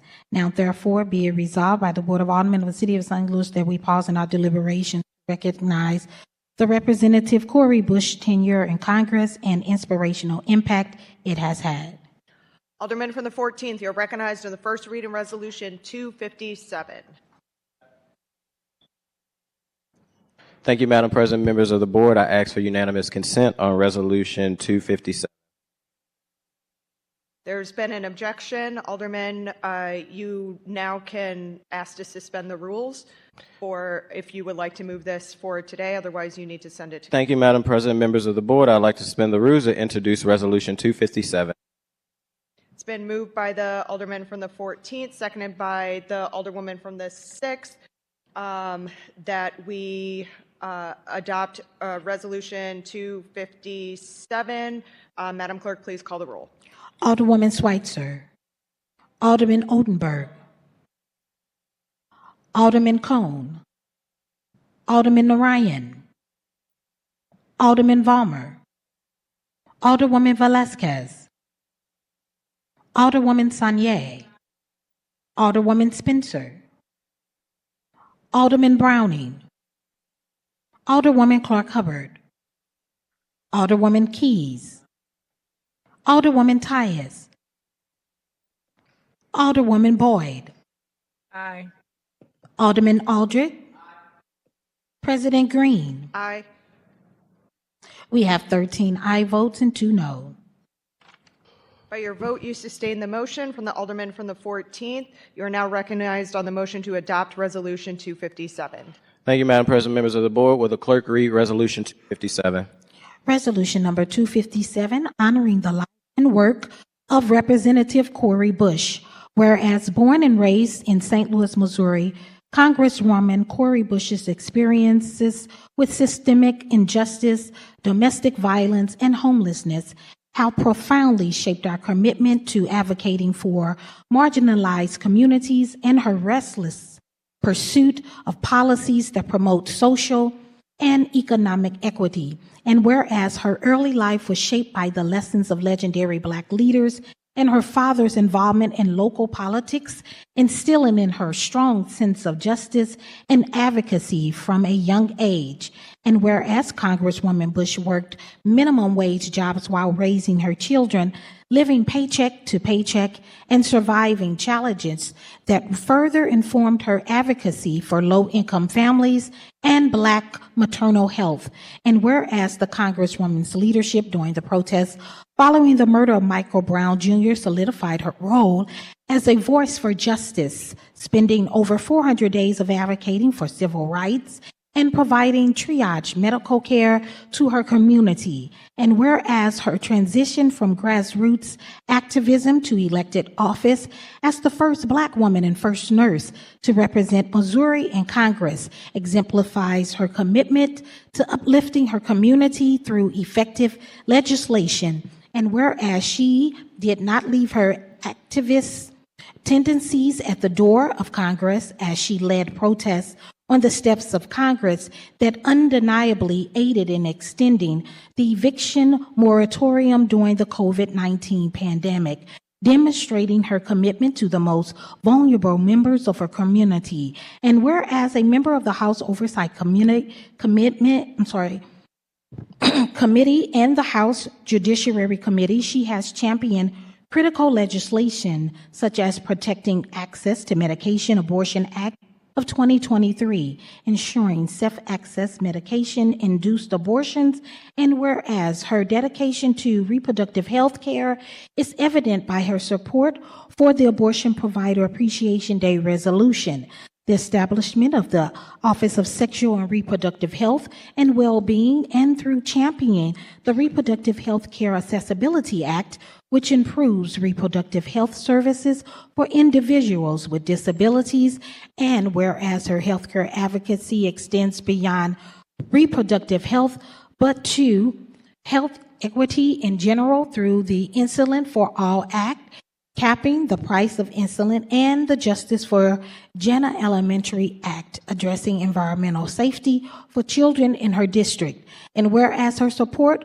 for the Reparations Now resolution reflects her unwavering commitment to racial justice and acknowledgement of historical injustices faced by Black Americans. And whereas her efforts in gender equality are highlighted by her support for the ERA resolution, affirming the Equal Rights Amendment as the 28th Amendment to the U.S. Constitution. And whereas the Congresswoman has championed the Unhoused Bill of Rights, calling for unalienable rights for unhoused persons and commitment to end homelessness by 2027, directly addressing the needs of her constituents. And whereas her leadership in social justice causes is evident through People's Response Act, establishing a division on community safety that focuses on health-centered approaches to public safety. And whereas the Congresswoman has worked to secure identification citizenship rights through IDs for an inclusive Democracy Act, proposing a free federal photo ID for all Americans. And whereas the Congresswoman has also demonstrated strong advocacy for criminal justice reform through the End Solitary Confinement Act and Helping Families Heal Act, which addresses the impact of police violence on communities. And whereas her commitment to international peace and justice encapsulated in the Ceasefire Now resolution, advocating for a ceasefire in the conflict between Israel and Palestine. And whereas Congresswoman Bush has championed the rights of Afro-Indigenous people through the Garfuna Resolution and honored Black abolitionists like Mary and John Meacham through the Mary Meacham Freedom Crossing Resolution. And whereas Congresswoman Bush has consistently demonstrated an unwavering commitment to her constituents by leveraging her position in Congress and advocate for policies and programs that directly address their needs, ensuring their voices are heard in the halls of power. And whereas she actively engages with her community, holding town hall meetings and listening sessions to understand the concerns of her constituents, utilizing their feedback to inform her legislative agenda and prioritize their interests in Congress. And whereas through her advocacy for increased funding for essential services such as healthcare, housing, and education, Congresswoman Bush has worked tirelessly to create opportunities and improve the quality of life for families in her district. And whereas the Congresswoman's successful tenure in Congress is marked by her ability to translate advocacy into action, securing critical legislative victories that have significantly improved the lives of millions of Americans. And whereas Congresswoman Bush's proactive approach in utilizing her legislative powers to uplift every one of her constituents has resulted in tangible benefits for those in her district, from securing federal resources to implementing community-focused initiatives that address pressing local issues, to talking about systemic issues that are often ignored. And whereas her unwavering commitment to her constituents has earned her widespread respect within Congress and among advocacy groups nationwide, positioning her as a powerful voice in the fight for racial, gender, and economic equality.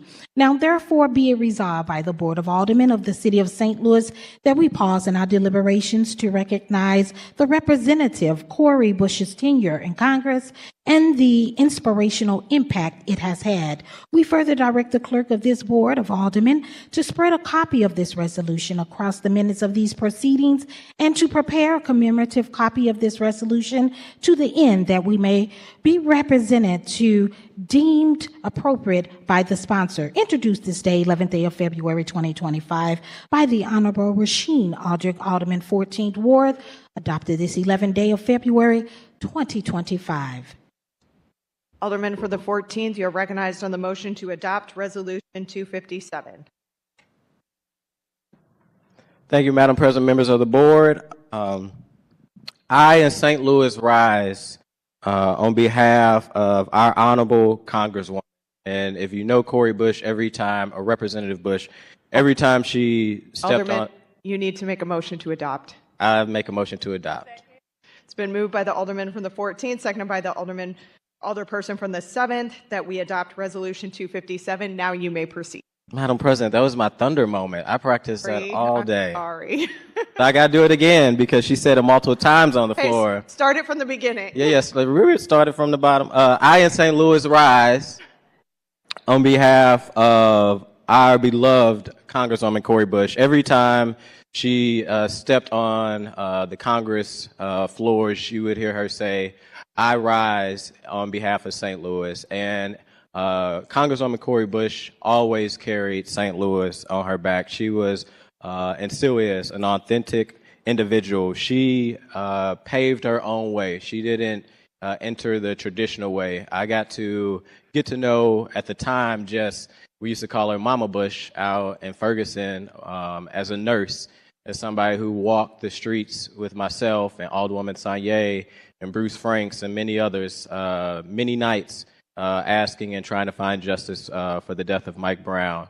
And a lot of us understood that we eventually had to go from protests to politics, because it's important to make noise on the outside, but you also have to have leadership at the table that understand the true trenches and understand the true struggles that some of the young folks was calling and demanding change during those Ferguson days. And I remember in 2016, when I first ran for committeeman, standing alongside her when she ran against Jason Kander and when Bruce Franks ran for state rep, and being able to just, work with Cori and see the passion, the care, and the love that she had for this city, and to see her become, during this Black History Month, I'm just excited that we could be able to acknowledge the very first Black African-American Congresswoman that was elected to CD1.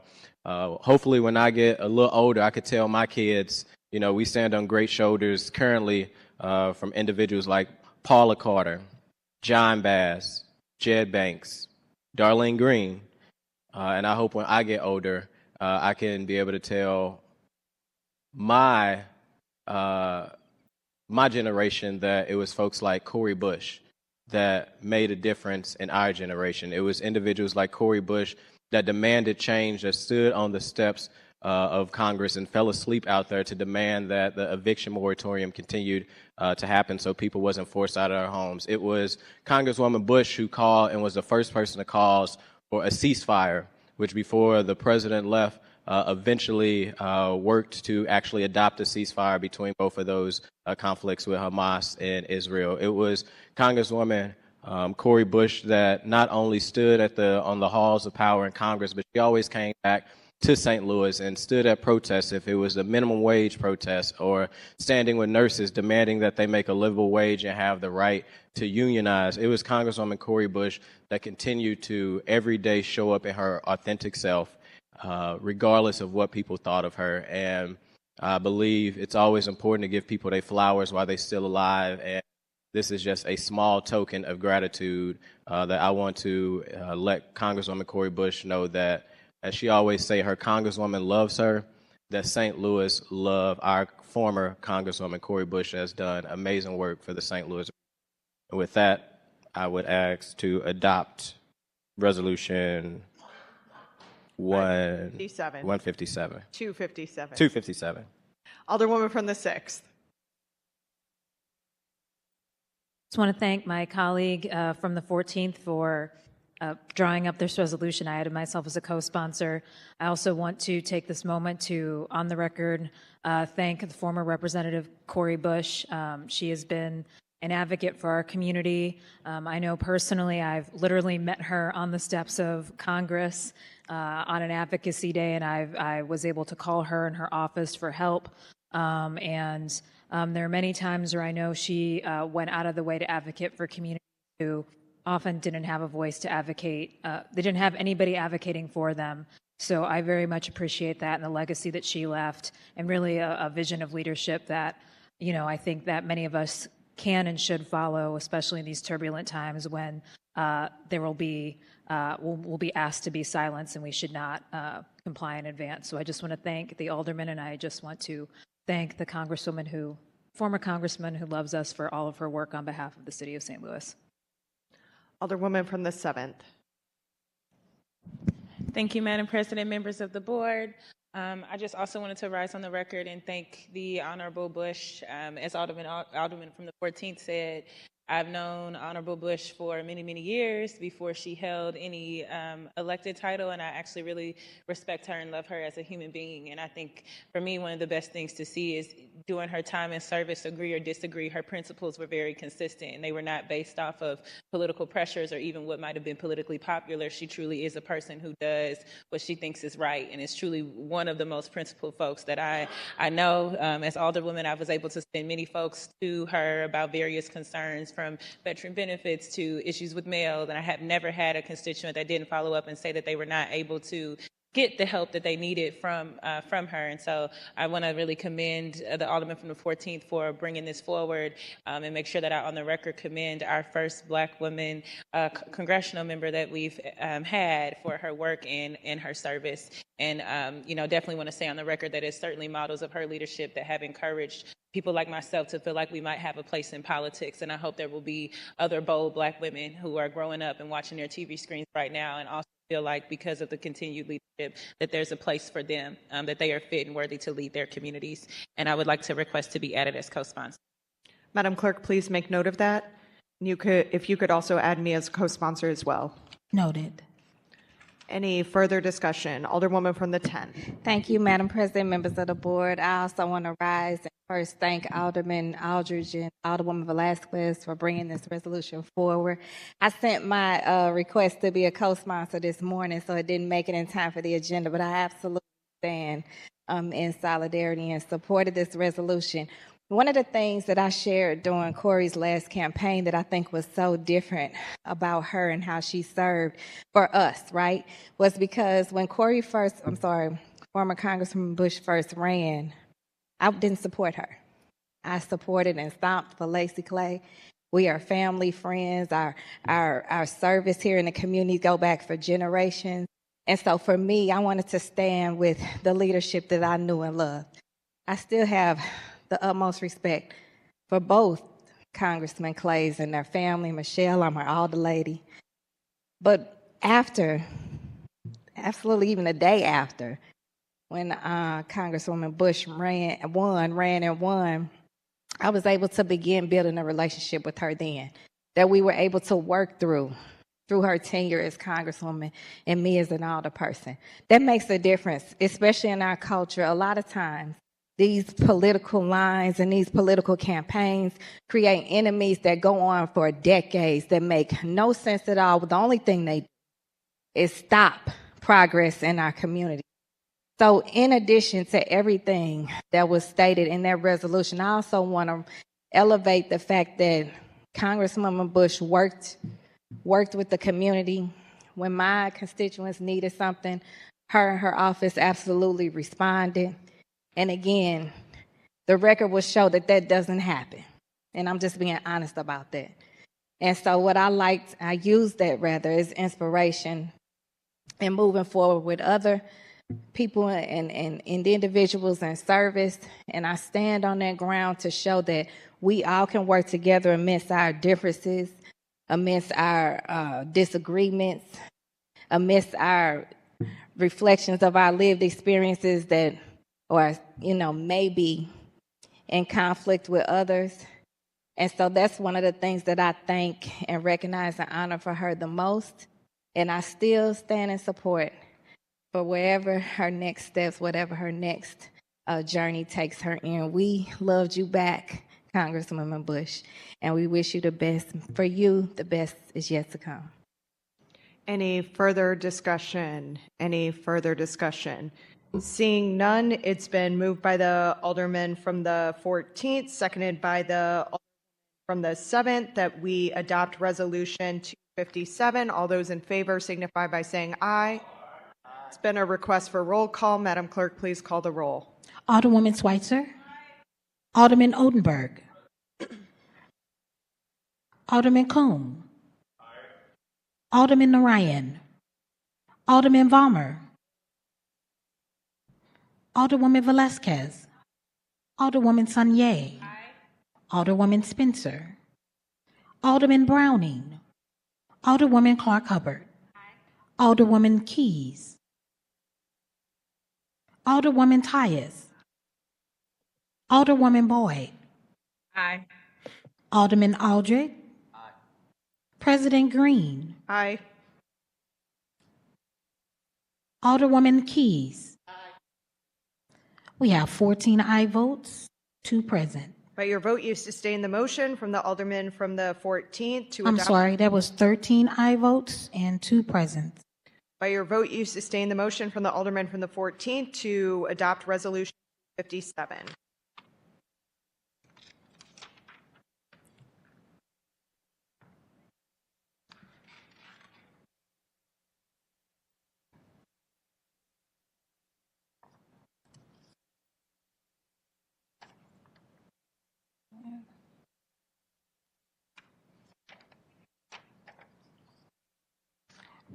Resolution number 261, introduced by Alderwoman Sanye.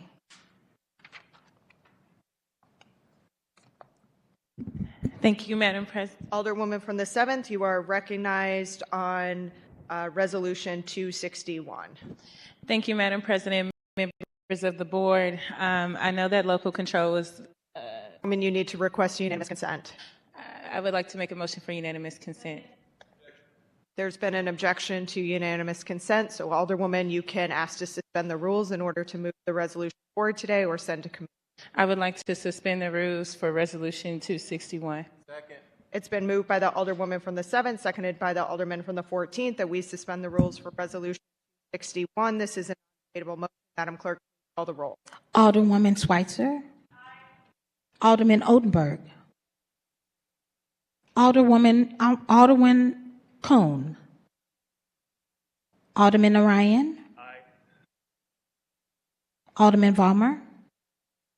Alderwoman Velasquez. Alderwoman Sanye. Alderwoman Spencer. Alderman Browning. Alderwoman Clark Hubbard. Alderwoman Keys. Alderwoman Tyus. Alderwoman Boyd. Alderman Aldrich. President Green. Aye. Alderman Cone. Alderwoman Boyd. No. 14 aye votes and 1 no. By your vote, you sustain the motion from the Alderwoman from the 7th. Alderwoman from the 7th, you are recognized on the motion to adopt resolution. I would like to make a motion to adopt Resolution 262. It's been moved by the Alderwoman from the 7th, seconded by the Alderman from the 6th, that we adopt resolution 261. Alderwoman, you may proceed. Thank you, Madam President, members of the board. Local control has been a conversation that many of us have been having for quite some time, and the resolution is quite long, so I won't really go into the depth of that, but I will talk about what is happening today, actually. So just to give us an update, and for folks at home who might be watching where these efforts are, Senate Bill 52 did pass out of Transportation, Infrastructure, and Public Safety Committee, and it is now on the Senate floor on their informal calendar. And I've had some communication with some state officials who believe that there may be an effort to take that off the floor, which is what that means, that's on the informal calendar. And so it can be taken off of the informal calendar at any moment and move forward. And then there's an additional bill that is moving through the House, which is HB 495, and that is in the Rules Committee now, and it is supposed to be voted on and be taken up on the floor next week. And so it seems like these two pieces that are both moving through the Senate and that are moving through the House are, clearly there is a fast track effort to move these forward and to take away local control. I've had conversations with our local police department as well as state officials, and there is a grave concern. There was a call by the governor to get this to his desk as soon as possible, and it seems like we're on track to that. A lot of the writing in the resolution kind of talks about the history, and something I think is really important and unique is that Missouri is kind of alone in terms of places where the state has control over the local police department. I think also something that's very worthy of conversation is even though the state is suggesting that they want to take over the police department, they are not suggesting that they then want to pay for the police department. And so it is in that way an unfunded mandate.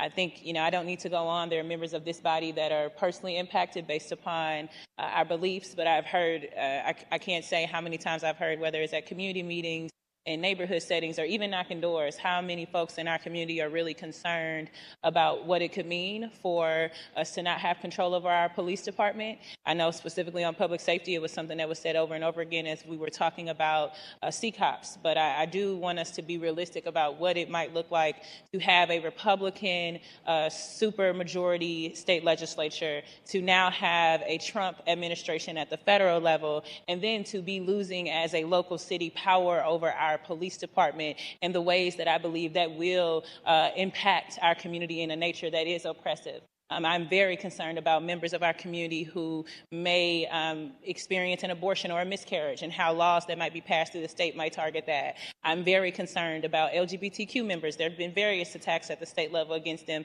They will continue. There are various concerns about our immigrant and international community. I don't know if I've spoken about this yet, but we have seen certain federal agencies aimed at deportation in place in the 7th Ward and on Cherokee Street. And so there are lots of concerns about what it could look like, especially in this political moment, to lose control of our police department. And it does seem like these things are on track. So I decided today to move forward with suspending the rules in case we may return and not have local control of our police department or be very close to losing it. I felt like it was important that we have this conversation as a body and provide support to our senators who may today actually need to filibuster. They do suspect that they may be PQ'd if they attempt a filibuster, but I think it's important as a city that we give them as much support as we can and let them know that the folks here at home, we do believe that we have a right to police ourselves. We do believe that if we pay for it, we should have say-so and we should have input. And to be clear that that's something that for the most part we have consensus over. And so I just wanted to bring this forward today. Thank you. Any further discussion? Alderman from the 9th. Thank you. I would request to be added as a co-sponsor, and I want to thank the Alderwoman from the 7th for bringing this forward. It's really important that we stand with our state senators that represent the St. Louis area today and make sure that we understand exactly what this is. This is anti-democratic. This is absolutely an attempt to impose the will of the minority, which, if you look at how our state is elected, Republicans do not make up the majority of the people in the state, and yet they continue to impose their will on us. This is against the idea of small government. They've abandoned their principles, and they've made up statistics to try to justify this. It's a moving goalpost. Every time that we decrease crime in this city, they just point to something else as a reason to take control away from us. It's disingenuous, it's dishonest, and the events that are happening at the federal level right now are extremely alarming. I don't want to be alarmist, but I think we need to acknowledge that there is a severe threat to people in this city, in this country, especially marginalized people. So I think we've seen excellent progress under local control under for the St. Louis Metropolitan Police Department, and I appreciate the efforts of all of our senators. I'm sending my love to them today as they attempt to resist this hostile takeover of our city police department. And again, thank you to the Alderwoman from the 7th for crafting this resolution and putting the history in it, because I think that's important as well. Madam Clerk, if you could please add me as a co-sponsor as well. Noted. Alderwoman from the 8th.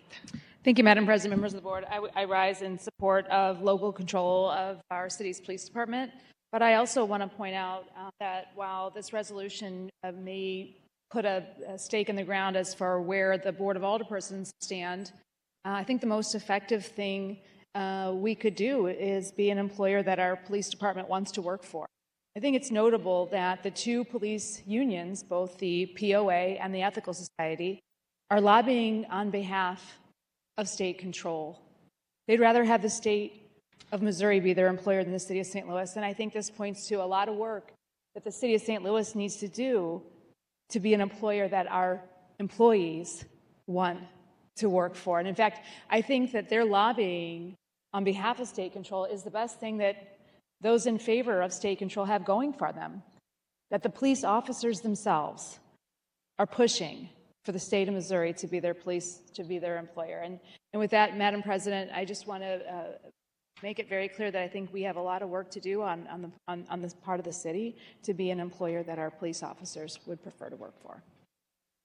Alderwoman from the 6th. Thank you, Madam President. I would like to be added as a co-sponsor to this bill or resolution, and I want to thank the Alderwoman from the 7th for bringing it up. I do want to echo what my colleague from the 9th has said. It is not only undemocratic, it is not factually based, because if it really were about crime or anything other than power and control, we wouldn't be in this. There has been a complete disregard for facts. There's been a complete disregard at the state level for the words of our police chief, and for really our ability as legislators to legislate, and for the legislators of Missouri to listen to the will of the people here in St. Louis. And I think that is, as we know, preemption's a problem, but I think it's really bad. I don't have better words to say it than that. And I think it is dangerous in this moment. I think it's dangerous for a lot of people in our city. And why, respectfully, I hear the comments from the Alderwoman from the 8th. I also think it would, why, we do need to be a better employer and we do need to raise salaries. I think it would be naive for us to think that this is also a conversation about power and control over the city of St. Louis and not just about facts. So, thank you. Alderman from the 14th. Oh, sorry. Alderman from the 3rd. Didn't see you over there. Thank you, Madam President. I would also like to be added as a sponsor of the resolution. Madam Clerk, I do note of that. Thank you. I do want to make sure that we're, being honest and putting some context around these actions down in Jefferson City as well.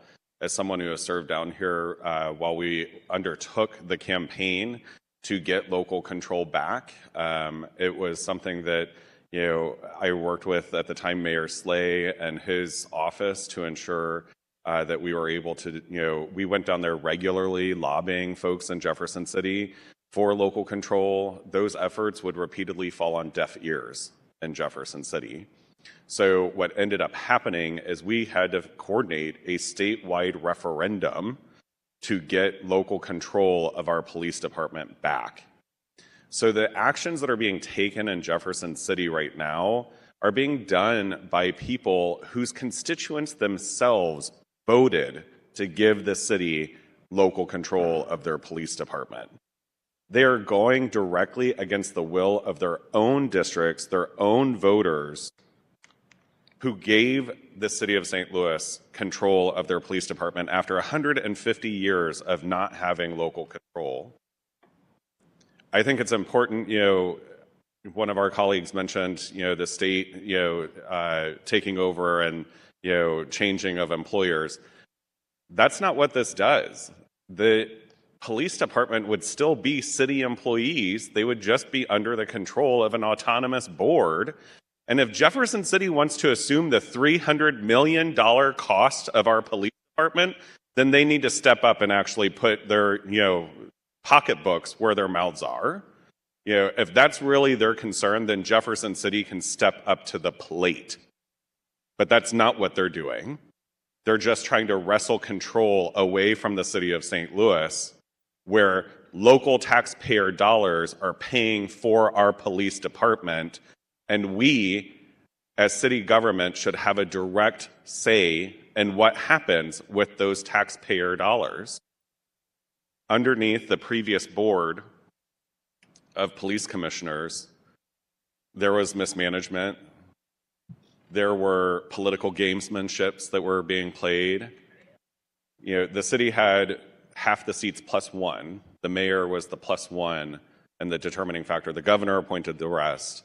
They might be looking at changing how that board of commissioners is structured, but the games will still be the same. The accountability or lack thereof could potentially also be the same. It will not impact their pay without having to come through this body or the mayor's office. So let's be clear what this means. This is just a game that the Missouri State Assembly is playing with local taxpayer dollars. It will not improve our public safety. It will not hold anyone further accountable. It will, however, take resources from the city and put them into a very awkward political situation that we won't have direct oversight of.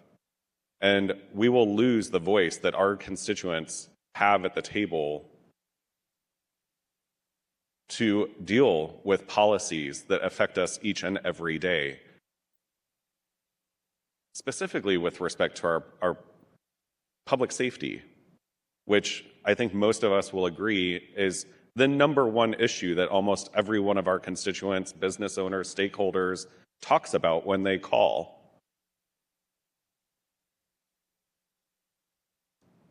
This is a really critical issue, and it took 150 years and a statewide referendum for us to be able to get local control. And the games that Jefferson City are playing right now are an example of the games that they continue to play, whether that's on gun reform, puppy mills, minimum wage. They continually overturn the will of the voters, which is a complete disrespect and slap in the face of the people who called their very districts home. I strongly support this resolution. I am grateful to the Alderwoman for the 7th for bringing it forward.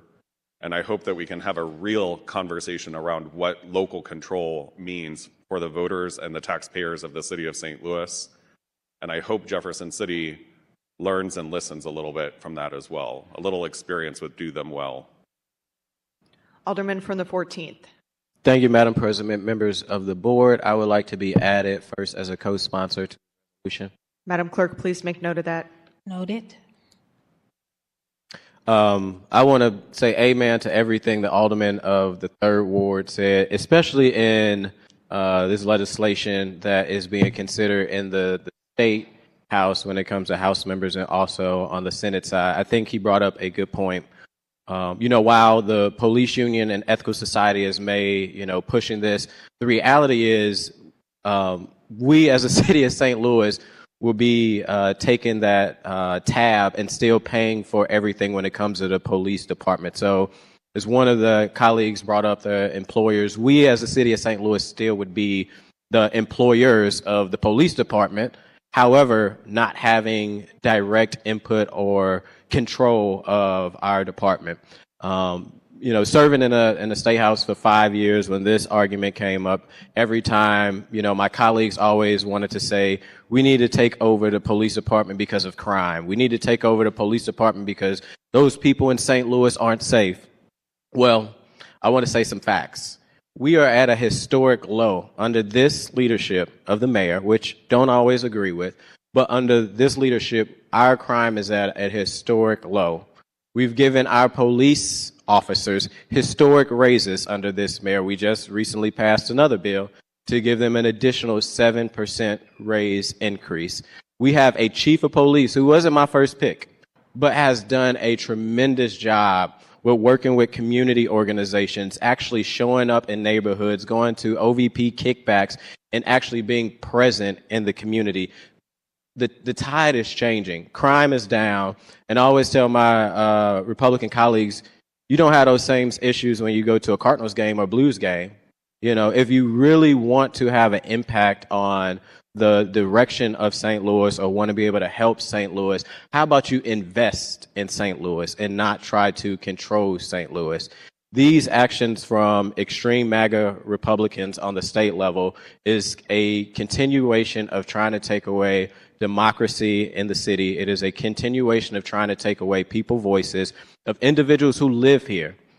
Nothing is perfect in St. Louis, but we are the ones that are closest to the problem. We are the citizens who understand the constant lack of opportunity that our young people do not have. So maybe they resort to doing something that, unfortunately, the news media always, show. But there's more good happening in this city when it comes to policing, when it comes to city leaders working with our police department, when it comes to numbers actually going down, than the negative that Jefferson City continue to say that is happening in the region.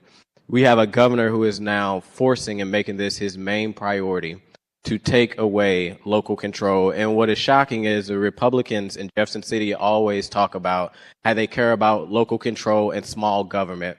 But this is a total opposite of trying to take away local control from a department that is working hard, the department that has strived to bring down crime. You look throughout the state, there is one other city that has local control, Kansas City. And in their time of had local control, crime has actually gone up. As voters of the city of St. Louis said, we want to have an input over our own department. Crime has went down. So to the Alderwoman, I appreciate your hard work on this resolution. I appreciate you bringing this forward. I think it sends a strong message from the Board of Alders that as individuals who represent every nook and cranny of the city, that we stand behind our men and women in blue and making sure that we have local control in the city of St. Louis. And to all my colleagues in Jefferson City on the House side and Senate side, please continue to fight and push back against this extreme MAGA legislation that is only trying to control and silence voices of residents that are saying, hands off our police department. We may not agree sometimes how the budget is operating when it comes to the police. We may not agree on some of the tactics, but what we can agree on is we like control of our department and we would like to continue to have control. Again, the numbers are important. Crime is down, historic low in the city of St. Louis under this administration. We have raised our police salaries to a historic high that has never happened under any administration. So we're making the right strides. We're working with organizations. We're working with our department. We're listening to the community.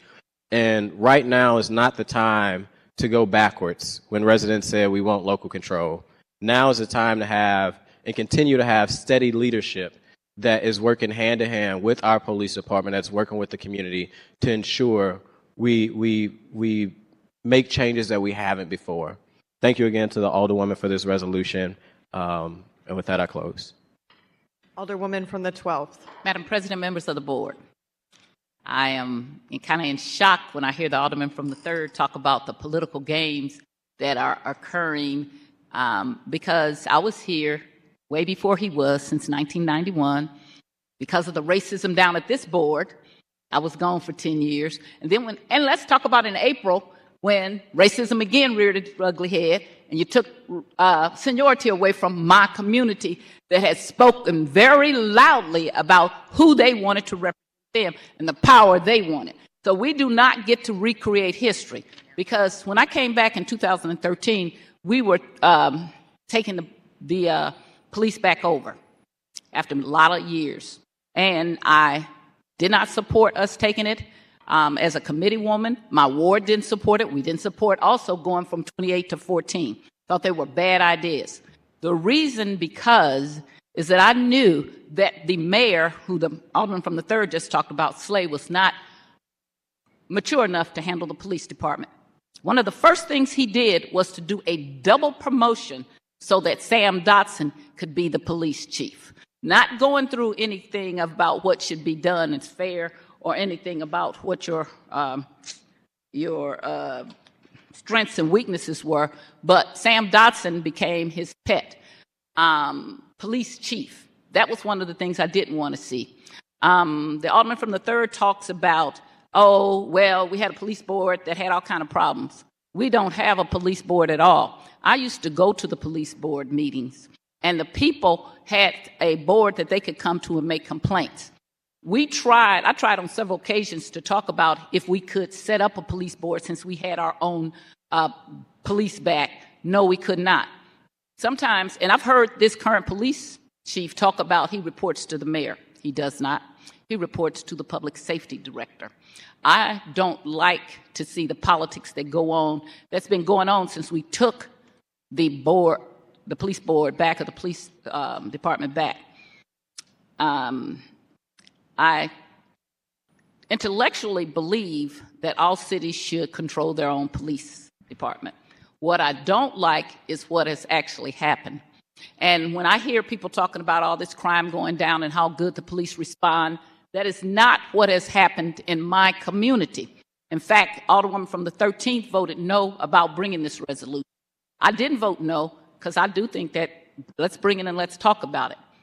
Under local control of the police, we saw years where we couldn't even talk to the supposed to be captain in our own district. Now, right now, the Superstation 3, or the 3rd area, whichever they call it now, is located in the 12th ward. But for years, we had a police captain, Mueller, that we couldn't see. Every time we tried to get him to come to a meeting or do something, he could not do it. That's not what I call good policing. When the police were under the state, we didn't have that problem. We did not have that problem. So the problem we have now is still politics. The alderwoman from the 8th said that the police, both black and white, which what she didn't say, those two organizations hardly agree on anything. They have been, in the 30-something years I've been in politics, they've been like this, never on the same page. But in speaking to them, they're on the same page because they feel under attack. And they don't feel like they're appreciated. And I grew up with the police. I lived a half a block from the police all my life. I am a police person, but I also was a public defender. And I also believe that the police can have too much power. And so I didn't agree with defund the police. Some of these people came out. What I didn't disagree with was that we could look at the budget and where there's some things that we needed to rearrange and make sure that they were being done correctly. I did agree with taking out of the budget positions that have been held there for years and years and not filled. I don't agree that the police are our enemies. They are our friends, and some of them don't act right. And that's with politics or anything else. There are people who break the rules. I am very good friends with a couple of people on the county council. When they gave the police a raise out there, that was my hopes that we would match it, because we have been undermanned for a very long time now. It did not start with this administration. It did not start with the prior administration. It started more so with the Slay administration. But we have not been able to keep police officers in the numbers that we should. And the numbers keep going down. And sometimes in parts of North St. Louis, the Alderman from the 13th, and I know this, we represent the 6th district. And we don't have but a couple of cars sometimes. We don't have people we call. We can't get response to the police. It's disgusting and it's sad. And what I hear from my citizens is that when something happens downtown, the current administration says we got to do something about that. They don't feel like they are being represented when it's something that's happening in the 6th or even the part of the 5th district that I live in, because we live on the tail end. Every time I drive down Kings Highway, when I get to the Central West End, I see the 5th District Police. I never see them. They have to leave from the 12th Ward to get to the Central West End, but they never are driving through our parts of town. So, therefore, when there was a vote, the people in then what was called the 1st Ward, which is 2/3 of the 12th Ward, voted not to have the city take control of the police, because they wanted to keep some semblance of police protection. And so that's not a popular thing for people to say, because everybody will say, oh, it's so much better. Depends on where you are and what kind of service, if it's better or not. Again, I will say, the people that I represent are teachers, doctors, lawyers, postal workers. They are not very liberal people most of the time, although some of them are. They want good policing. They want to see the police drive through the neighborhood once in a while. They want to see the police participate with them. I will say we had a very good 5th District Captain and Captain Marks. Shout out. She's now, I think, a major. She really went out of her way to do things with us. But we had gone years and years and years under Mueller that didn't have to show up because he was friends with somebody in the political structure. So he didn't show up for meetings. And no matter what we said, he didn't show up for them. That is ridiculous. That is the kind of thing that you can go to the police board or a police chief that wasn't handpicked by the mayor necessarily and report that.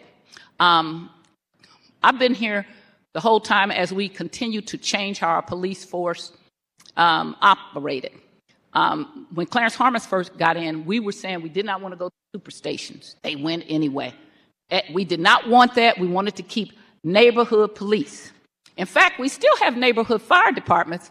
We don't have neighborhood police. Then it went from the 3 super stations to under Dotson. Well, we still have too many stations or whatever, so we're going to go to only, what do we have, 6 districts now, I think it is? And it's ridiculous. And it's ridiculous. You ought to look at these districts that people are supposed to cover. It is totally ridiculous. Now, I do agree with whomever said that, and I think it was the third Ward Alderman, they ought to pay for it. I do agree. You want to take it over? I'm all for giving you the bill. In fact, then State Senator Jamila Nasheed is the person that carried the bill, and there were some agreements that we made for them to take over. We had to pay them some money. It's an agreement out there that if they're taking it back, they should have to give us all our money with interest. And in a conversation with the former state senator, she and I have had conversations about getting the police back was probably, she already knows I don't think it was a good idea. And it's not because people shouldn't, the city shouldn't control their own police. But just because your kids can drive at some point doesn't mean they're mature enough to do it. If they're 14, they should not be driving.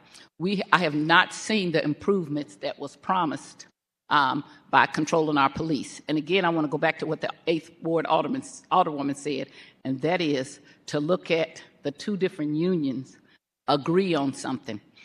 The other thing that I am really pained about, I have always been a person who believed you should what is the Alderwoman? The former Alderwoman from the 1st was Joanne Wayne.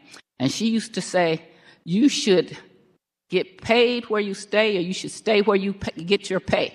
And I always liked that because she was a proponent of living in the city and having different kinds of people live in the city, be it the police, the fire, the elected officials, middle income, lower income. So I don't like that The police no longer have to stay in the city, and neither do the firemen, and neither do people in general. That is something that every time we put to a vote, you talk about going against what the people want. Every single time we put it to a vote since I came down here, the people said, we want the people, including the police, to live in the city. But that doesn't happen. I didn't hear this uproar. So I wanted the Alderwoman from the 7th to introduce this. I do not want my name on it. I want a roll call. So don't anybody say unanimous consent, because I'm not going to agree to it. I didn't agree. I don't try hiding. If you go back to 2012, you will see the First Ward did not support the police going back, nor going to 14 aldermen. That was two things that they thought were not good, and they still don't think it's a good idea, even though they're called the 12th Ward now. I think this is going to happen. When I heard a few years ago that there was some kind of deal with a former governor and this administration that we were going to keep our police, I never believed that was going to hold, because they have always said they were going to take the police back. And there are some reasons that if you really go into history about why it was St. Louis and Kansas City originally why they kept the police, and that has to do with slavery and racism and a whole bunch of other things. But as I said before, looking at what has happened since we have gained control, I don't see that improvement that you talk about. I see very little improvement in my community and some interaction, which is better than was under the former mayor. So if it makes a difference about who the mayor is, if you get interaction, got none under the 4 terms of Francis Slay. It's a little bit more under the terms of the Mayor Crewson, because the public safety director lived around the corner from me. And just a little, I will say, Captain Marks, Major Marks, you did an outstanding job of trying to reach out to people. She did and she's an outstanding person, in case you don't know. And I didn't know her before that. And my new Captain Brown, he is trying to work with me. I just don't think they have enough. If we don't have enough police officers and we're not willing to do what it takes, if we got to match them dollar for dollar to bring the police back. We cannot be with this defund the police nonsense. That's nonsense. We can be with re-examine the budgets and let's find what's not working, and that I would always support. But I do not support that we should keep our police. And I think that it's very telling when two groups of people that have been on the opposite end of the earth now say, we agree. And they had told me long ago that they were going to be up there lobbying for that. And they have a right to do it. And they really have a right to do it now, because they don't even live in the city and there are no political consequences. They don't even have no vote. So all the things that we should not have changed would have been the residency. And we went along with that. So now we're going to see there are consequences to your actions or to your making deals that you don't understand the long-term consequence of. And we're not going to prevent them taking the police board back. And I hope the first thing they do is set up another police board, and they do it more fairly, and that they set it up that we could have members of the board, we could have city people, not just the mayor, and that we could have a real police board along with the other boards that we set up to investigate what happens over at the jails and things. But I do not support keeping control of the police because I don't see the improvement. Thank you. Alderwoman from the 1st.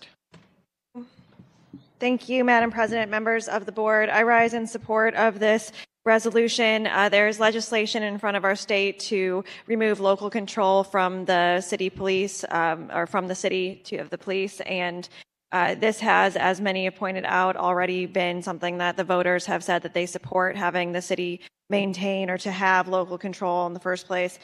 Some of the things that I'm especially concerned about with the legislation that is in front of the state right now, this would mandate that the local police share information related to immigration status of criminal offenders, which limit the willingness of someone who is undocumented to come forward to report a crime, because it does include even minor law violations needing to have the immigration status known. I think we should be very concerned about the treatment of immigrants and people who are new to our country at a federal level. And when we have the opportunity to speak out about it at a local level, it is imperative that we do so. I also am concerned about some of the language in the bills in front of the state that would increase the likelihood of protests turning into felony actions, or to be able to label people who are protesting as having committed felony crimes. That is also a huge problem that we must speak out about at a local level when we know how important it is to fight back against some of the hateful and bigoted policies that exist in our new federal administration. So I think that if you are kind of iffy about if the state or local government should support or should have control of the police department, you don't really have to look much further than the things that they're trying to do with the police department in our city, which I think it is imperative upon all of us to speak up against. Thank you. Alderwoman from the 6th. Thank you, Madam President. I want to thank the Alderwoman from the 1st for your comments. I was trying to be a little bit more vague in mine, but I will just say a vote against local control is a vote against immigrants. It's a vote against undocumented people. It's a vote against LGBTQIA people. It's a vote against lots of people that we are trying to protect. And so this is out to the representatives who frankly say they're representing the city. I do take this personally. I try not to take much personally in politics. This is personal for me. I actually feel like it's also a vote against the Latino community. Just frankly, I've read reports of people all over, Puerto Ricans included, who are citizens, who are getting stopped by ICE. You've read about the Week Without Immigrants this week here in St. Louis. Taking away local control is a vote against all those people. So if you support those people in one breath and you vote against local control in another breath, you do not support those people. Thank you. Alderwoman from the 13th. Thank you, Madam President. I wanted to piggyback on what the Alderwoman from the 12th has stated. And you all probably weren't around when they had started this whole concept of local control. And I was one of those people. Ironically, Alderman Greg Carter and I had a lot of heated conversations about that, because I told him that I felt that it was a political piece that was going to hurt our community. And so I just don't think that, I'm not saying that I'm not for local control, but I'm saying that it's a lot of things that we need to look at. And I agree, they do need to pay if they want it to be, want to take it over. But also I agree that the police department has been jilted for quite a while in regards to pay, because we nickel and dime, and we've been talking about this for a long time in regards to our police department, our fire department. These people put their lives on the line every day. And I just always said, I was a committee person as Alderwoman Tyus was, but when I became an alder person, I was always saying we were the worst employers when it came to paying our employees. And so we want them to do the work, and we want them to put on these uniforms every day, but we didn't want to pay them. And so now we're dealing with people that are coming in our communities whenever we can get to see them, that's not from our communities. And as Alderwoman Tyus said, the people that used to patrol our communities lived in our communities. Correct. And they knew how to communicate and talk to the people in our communities. These policemen don't even know the first thing about our communities. I can say in the 13th ward, they don't know our communities. They don't know what it means when a senior waves at them. They don't know to wave back. They don't know to stop and interact with these people. And so they just ride up and down the main street. You never see the police, but people keep saying, we're doing better. No, we're not doing better. We're not. And quit saying that, because I go to roll calls. And when I go to roll calls with 2 districts and you don't have 10 officers, or they might come to a meeting and say we might have 2 cars for one district, that's a lot of challenge for a community that's dealing with crime. And so, quit blowing whistles up people's tail and making believe like everything is hunky-dory. That's right. It might be on your side, but on my side, I'm telling you, we don't see police and we do not treat our police correctly, because these police that's coming here, they're from the Boot Hills, they're coming from South County. What do they know about our communities? So, I mean, that's nice that you put that resolution out, but we need to think about this. And I'm not saying I'm all for state control. They had hiccups and they did things when we had state control. But you all need to take a deep dive and look at what's going on for real now. As the Alderwoman said, he keeps saying, this chief keeps saying that he answers to the mayor. No, that's one thing Alderwoman Ty is drilled in my head. Per the charter, he reports to the Department of Public Safety Director. So come on, don't do this to my community. Don't keep acting like everything is going fine when all they say is, could we just see a policeman drive down our street? Thank you, Madam President. Alderwoman from the 12th. Madam President, members of the board, the Alderwoman from the 6th brings up immigrants, and if you don't support this, you don't support immigrants. You would not want to hear the conversation in my community about immigrants, about Hispanics, of which my cousin is half black and Hispanics, and the votes and how they went with, and where their votes went, or not the immigrants. I reject your analogy because it is not true. One does not mean the other. I will say it is true that you came down here and on April 18th voted to strip my community of the seniority that they had gained not once but twice. Not ever did you have a conversation with me about it. Why would you do something so racist and ignorant? But you did it, as is all the new alder people who run around talking about my seniority and about how much I know, but then want me to be your mammy and give my information and not have leadership. That's racist. That's what they have done to black people over and over and over again. When black women get into a position of power, then all of a sudden we want to move the bar of what should be. And not just black women, black men. This has been the history. While we celebrate Black History Month, that's been the history of black folks. Change the rules when the people get in position. So you want me to care more about immigrants than I care about the people who live in first the 20th, then the 1st, then the 12th? I actually have been, but I don't give a damn about what you're talking about because it's not true. And I have stood down here and stood up for people who don't stand up for my community, you being one of them. Because you would have said, why are we doing this kind of stuff? I don't have to look out. I didn't raise my hand and say I was going to look out for immigrants. If any immigrants are legally in my community, I look out for them. I care about them. I don't want them to be deported. There's some things, but defending the right for what's best for my community is not saying I don't care about immigrants. But if you take it that way, I don't care. Because what I'm telling you, there's nothing that I just made up or said. And the Alderman from the 13th, we don't have to make that up. You don't represent where I represent. You don't have a ward that's huge. You don't even know how to do board bills or to do resolutions or to even make motions. But you think you got a committee, but I don't, based on, as James Brown would say, I don't need nobody to give me nothing. Stop blocking the door. I'll get it myself. So what's blocking the door is when you change the rules when we get here. So do not bring up things about immigrants unless you first get up and say how ignorant it is to change rules when black people get someplace and to make it so they don't have the power. Because that's part of being a senior person, having knowledge and education. And don't throw down, oh, if you support this, then you can't support that. That's wrong.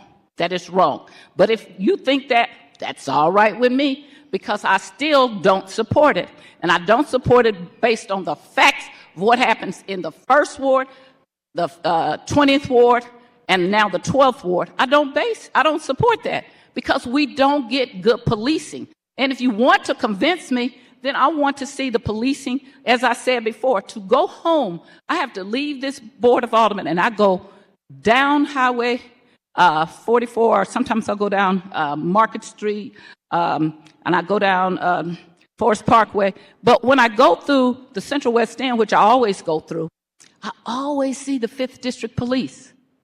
This is the same police that represent much of my community, which I don't see them in my community. How is the 5th District Police in the Central Corridor, but not in Kingsway East, Kingsway West, Vanderventor? Why aren't they there? Why do we have so little police in the 6th District, which, by the way, covers mostly all black neighborhood, so that we have only a few cars at night or in the day? I don't care. I don't care what you're saying about, oh, this is so great. It may be great for you. It's not great for us. And we're supposed to have equal protection under the law. We haven't had that under this current administration, especially President of the Board of Aldermen. We didn't have equal protection of the law. We don't have equal protection of the law, and we don't have equal protection of the police. We have something that they put together at the last minute. Whatever's left over, that's what you get. And when I asked the question about why I see all these 5th District Police in the Central West End, I have still failed to get an answer. But if you go and knock on the doors and talk to the people who live in North St. Louis, and especially Northwest St. Louis, you'll hear the same thing, if they've talked to each other or not, is that we don't see the police. They don't like that. They don't know the police chief. They knew the former police chief, Hayden. They knew Clarence Harmon. They knew Moqua. They knew they and Isom, both Hayden and Isom lived at some time in Penrose. We knew Henderson. I actually came when Sheets was the police chief, so that's how long ago. We don't have relationships with them, and that's a shame. And so it doesn't scare me about what's going to happen if it doesn't scare you or what has happened already in my community. If you only want me to care about what happens in your community, then we're not talking about a full city. We continue to do and talk about a part city. As long as I got it, I don't care. Okay, then long as you got it, you don't care. And long as I don't have it, I'm not going to be saying, oh, woe is me. I've lived under the Republicans administering the police. And as I said, we had better policing. And so to then try to be upset and say, you're not looking out for my people, I can't care about immigrants more than I can care about Americans. If you don't like that, that's too bad. I do not support that we have to be opposed to having the police go back. That's your right, and you can do it. But I think we're going to have to sit down and see what we can get from and work with Jefferson City. Is there some kind of compromise? Because I think this is going to happen whether you like it or not. Any further discussion? Seeing none, Alderwoman from the 7th, you are recognized to close. Thank you, Madam President, and members of the board.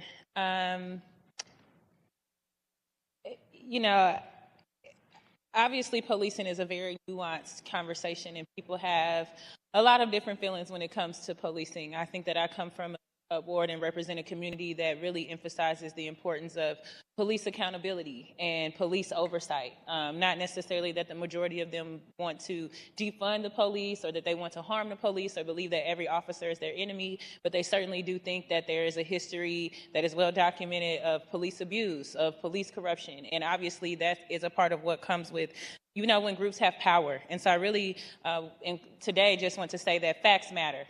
We all have feelings and we all have thoughts, but facts matter. And so factually, between 1861 and 2012, under state-controlled police, we actually experienced the worst numbers we have in our city's history with crime. And that is a fact. Factually, the original proposition to take control of the St. Louis Metropolitan Police Department was actually at the direction of a pro-slavery governor named Governor Jackson. I would encourage you to look him up.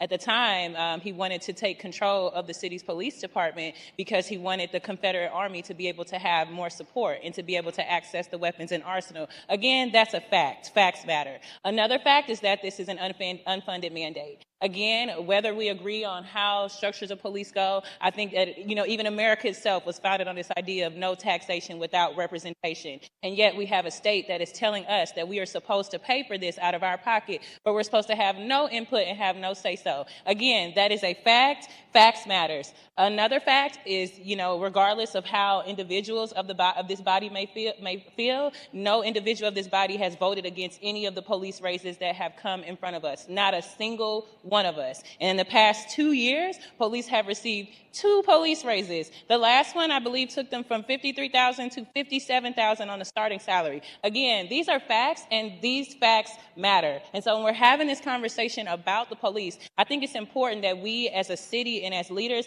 have the ability to say, you know what, we may disagree how we are policed, but I would hope that we would agree that we have the right to police ourselves, and we can have conversation about what that looks like. I think that you can hold that officers both need support and officers also need accountability, and citizens have a right to have oversight over how they're being policed.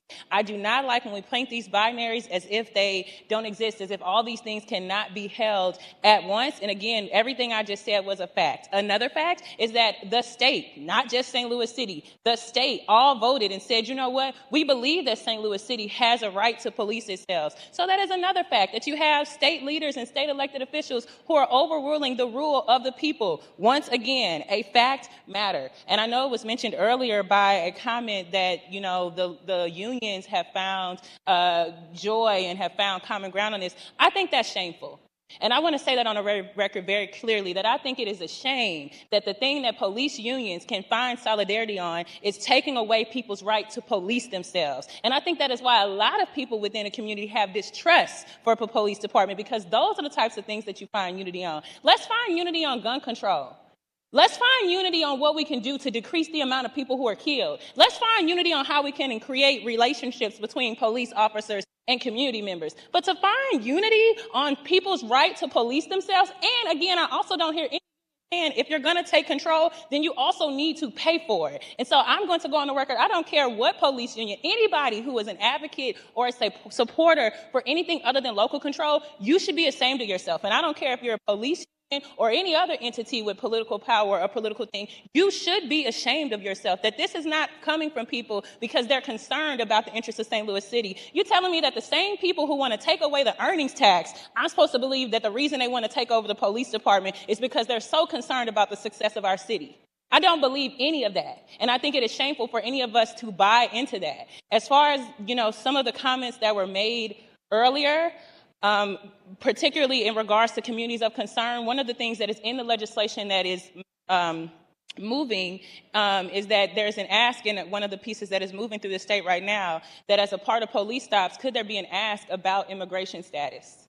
So when you get stopped and you get pulled over by the police, they would like that to be something that the police ask you about. We don't all have to care about that, but I care about that. I care about Black people. I care about immigrants. I care about international. Anytime there's a situation of oppression or injustice, whether it's directly connected to the Black community or to women or any other group, I care and I have deep concerns, and my constituents care and they have deep concerns. So I want to take my hats off and commend the state representatives, for example, Representative Kimberly Ann Collins, who did a wonderful job in committee. I want to take my hat off and commend Mayor Jones for going up to Jefferson City and speak up of it. I want to take my hat off and commend the members of this body who hopefully we can figure out, there are things that we can disagree on, but I think that it is honestly shameful that at least as a body, as a city who really believes in autonomy, and I know that we do, that we would be having discussions on whether or not we agree with local control. We will always, as long as police exist, I believe there will be conversations on how policing should work, on what accountability and oversight works. But when you hear conversations of actual unions and other people who have control over police department advocating for people to lose their right to police themselves and have input, but not also advocating at least that it be the state that pays them for, that's something to be ashamed for. And it's a lot of reason why the voter engagement looks how it looks. It's a lot of reason why people don't have hope in this system, because these are the things that leaders find unity in that are not in the best interest of the community. And so I'm very excited and happy that I could bring this forward today. I do want to give, all of my love and all of my support to the representatives, the senators who are going to have to stand on the floor and stand this issue. I do want to say again that I'm ashamed of anybody, including any police union, that would advocate for us to lose our right to police ourselves. That is something I fundamentally believe in, and there's nothing that could be said that won't make me think of that. And I also want to say to people who are concerned, again, whether it is because you are an immigrant, which also there are Black immigrants that exist, whether you are concerned because you, maybe, I mean, at this point with a Trump administration, there's a lot of fear and a lot of concern, and none of us know what can happen. And the least control we have, the more we lose our control, the more we lose our power, the least we have a say-so in what happens, and the closer we can get to a city that I believe most of us do not want. And with that, I would like to close and ask and renew my motion. It's been moved by the Alderwoman from the 7th, seconded by the Alderwoman from the 6th, that we adopt Resolution 261. There's been a request for roll call. Madam Clerk, please call the roll. Alderwoman Schweitzer. Alderman Oldenburg. Alderman Cone. Alderman Narayan. Alderman Vollmer. Alderwoman Velasquez. Alderwoman Sanier. Alderwoman Spencer. Alderman Browning. Alderwoman Clark Hubbard. Alderwoman Keys. Alderwoman Tyus. No. Alderwoman Boyd. No. Alderman Aldrich. President Green. Aye. We have 9 aye votes, 2 noes, and 2 present. By your vote, you sustain the motion from the Alderwoman from the 7th to adopt Resolution 261.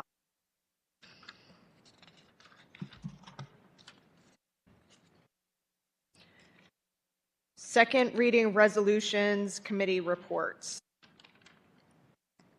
Report from the Housing, Urban Development, and Zoning Committee. Mayor appointees to the Baden Market Center Special Business District. Tamara Keefe, Dominica Vaughn, Kimberly Jones, Tiana Broadway, and Teresa Myers. Alderwoman from the 13th, you're recognized on Mayor Jones' appointments to the Baden Market Center Special Business District. Thank you, Madam President. I ask for favorable consideration for the candidates for the Baden Market Centric Special District. Would you like to make a motion to approve the nominations? Yes, sorry. Yeah, approve nominations. Is there a second? It's been moved by the Alderwoman from the 13th, seconded by the Alderwoman from the 10th, that we approve Mayor Jones' appointments to the Baden Market Center Special Business District. That is a mouthful. Any Alderwoman from the 13th, you may proceed. Yes, Alderwoman, I'm sorry. Madam President, we met, the candidates came this morning to the hearing, and the committee heard them. We've been talking with them for over a year now, and I've just asked for favorable consideration for these candidates. Any further discussion? Alderwoman from the 12th. Madam President, members of the board, indeed, we have been talking for a year, and still we don't follow the law. The Baden Market Center Special District is authorized under legislation Ordinance 58903. Pertinent things that have not been followed are these, and that's why this is not a good nomination. And I would ask the Alderwoman from the 13th to put these things on informal, but if you pass them, it does make a bit of difference because it's not legal. The advisory board shall consist of 7 members who shall be appointed by the mayor. By the way, this is an old ordinance, but if you even look under Baden, it will tell you the Baden Market Central Special District, it will tell you that this is the ordinance, that it was started back in 1984. And I want you to know that it used to be something that was used when I first came down here with Nancy Weber, who was the 2nd Ward Alderwoman. But it hasn't been in effect probably 15 years or more, thereabout. And I first heard about the Baden Market Central District because Ben Borgmeyer called me to ask me about it and saying, we're setting up these elections and we don't have anything on that. And when I went to look for it, I did find this. So anyway, in order to set up this board, shall consist of 7 members who shall be appointed by the mayor with the advice and consent of the Board of Aldermen. It goes on to say 5 members of the board shall be owners of real property within the district or their representative, and 2 members of the board shall be renters of real property within the district or their representative. Each board member shall serve for a term of, let me see, not 4 years, not 3 years, not 2 years, 1 year. Very specific. The ordinance requires that. Let's go on to talk about whatever else it requires. Each term is to run January through December. No, it also goes on, I don't want to read all of this stuff because all of the mayor's whole nomination, that no board should be comprised of members where they all expire at the same time, okay? So that is also illegal. They're also supposed to prepare and present to the Board of Aldermen an annual report of the prior year's activities and expenditures. I don't believe that anything was before us or has been before us in the 2 years almost now that I have represented the Baden area. That has not been presented. They should only expend funds that are deposited by the special fund by the collective revenue and license collector in a manner that is consistent with an annual budget. I would dare say that has not happened. And so I don't understand why this is being brought forward. I would like to know if the Alderwoman from the 13th would yield. The Alderwoman from the 13th yield to questioning from the Alderwoman from the 12th. Yes. Alderwoman, you may proceed. Alderwoman, did the mayor's office, when they asked you to carry this bill, which is mostly in my ward, about this ordinance? You say what? I'm sorry. Did the mayor's office, when they asked you to carry these nominees, did they tell you about this ordinance and what's supposed to happen? No, what you're saying, I'm just hearing that part. Okay, do you think I'm making this up? No, I don't think that. Okay, so then this nomination, which says, let's read what the mayor is saying. All of these people she's trying to appoint to June 1st, 2028, that would be illegal under the ordinance, right? Right. So can I ask you if you would please put this on informal? If the mayor wants to try to clean this up, we still have sign and die, but this is not a legal nomination, is what I would say to you. Okay. Yes, ma'am. Thank you. No problem. And let me say this, and the reason why I'm agreeing with her is because, as I had stated before, majority of those businesses were in the 12th ward. And so I'm respecting her for her prospective ward. So, Alderwoman, are you asking to place these nominations on the informal calendar? Yes, if you would. Madam Clerk, please make note of that. Noted.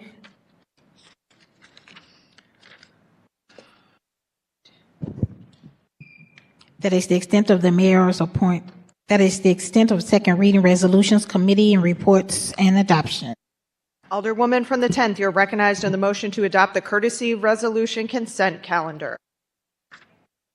And members of the board, I move that we adopt the courtesy resolutions consent calendar. It's been moved by the Alderwoman from the 10th, seconded by the Alderwoman or Alderman from the 3rd, that we adopt the courtesy resolution consent calendar. Is there any discussion? Madam Clerk, if you could please add me as a co-sponsor to 254, 255, 256. Noted. It's been moved by the Alderwoman from the 10th, seconded by the Alderperson from the 3rd, that we adopt the courtesy resolution consent calendar. All those in favor signify by saying aye. Aye. Opposed? Motion carries. Miscellaneous and unfinished business. We have none. Announcements. Wednesday, February the 12th, we have none. February the 13th, 2025, we have none. February 14th, 2025, we have none. Any further announcements, Madam Comptroller? Not yet. Try it now. Thank you, Madam President, honorable board members. I rise just very briefly here to give some brief comments on what I saw in yesterday's paper that was pretty disturbing. Once again, I have to address the urgent threat to our taxpayers in the city. 4 months ago, I appeared here at this board and I demanded at the time that SLDC press the reset button to start over or do a do-over on the troubled and flawed Northside Federal Pandemic Grant Program. Then I went to put together a report with my office, a risk assessment report that outlines some of the same things that we are seeing in terms of the failures of vetting that are highlighted in the local paper just yesterday and I believe again this morning. SLDC rejected my sound advice at the time, even after their own independent accounting firm, outside accounting firm, agreed with my recommendations that they were sound. Both of our reports recommended that prioritizing long-term businesses for Northside pandemic relief should happen. So I wanted to inform this board this morning or this afternoon now that at the next regular meeting of the Board of Estimate and Apportionment, I will offer a motion to freeze all awards from awardees who are ineligible under the federal law, and to please prioritize the Northside long-term businesses. Under my leadership, my office has also added a special unit to audit and investigate ARPA-funded programs, in particular the Northside program, for the next 2 years, to ensure that the funds are awarded in accordance with the law. SLDC's failure to follow the good advice of both my office and an outside independent accounting firm have left us and created a failure of the trust of the public. It has put the St. Louis taxpayers at a high risk of a clawback, and we in the city of St. Louis need every federal dollar that comes to us, and it should be spent properly throughout the city without any potential losses. Again, I ask LDC to please get it right. Thank you. Alderman from the 4th.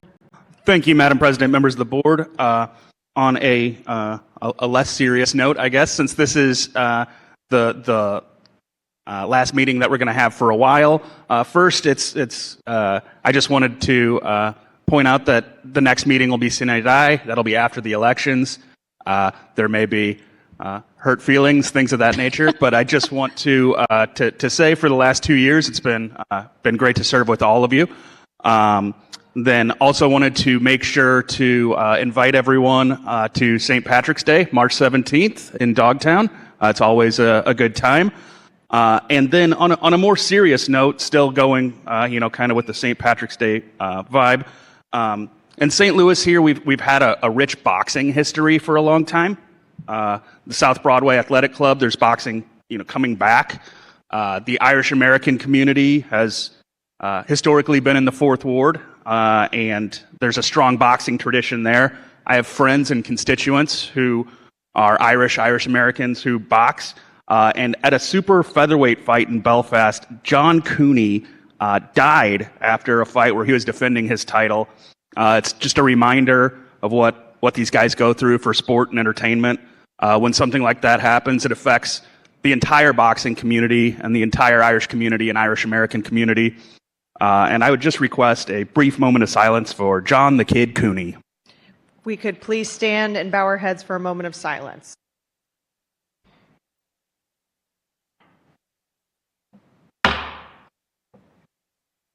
Thank you. Alderwoman from the 11th.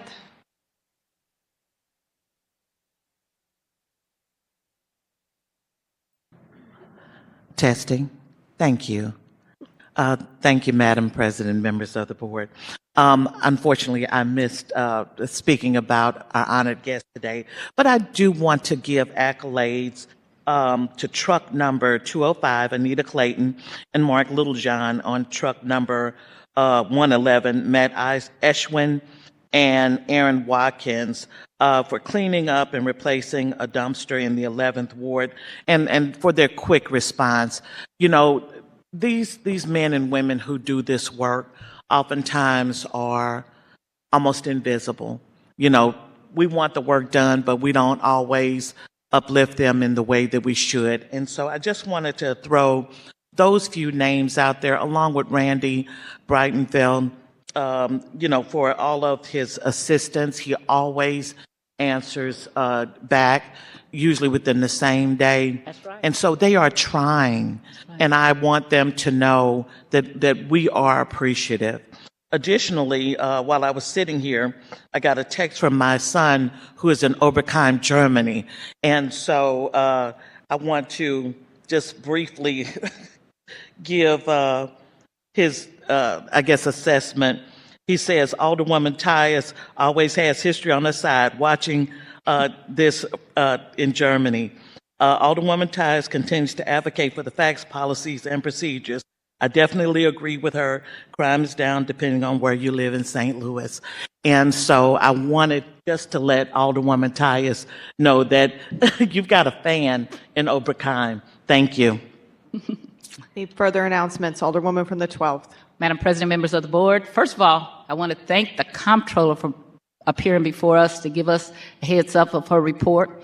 I actually have read the whole ARPA thing. It's 400 and something pages, in case you don't know.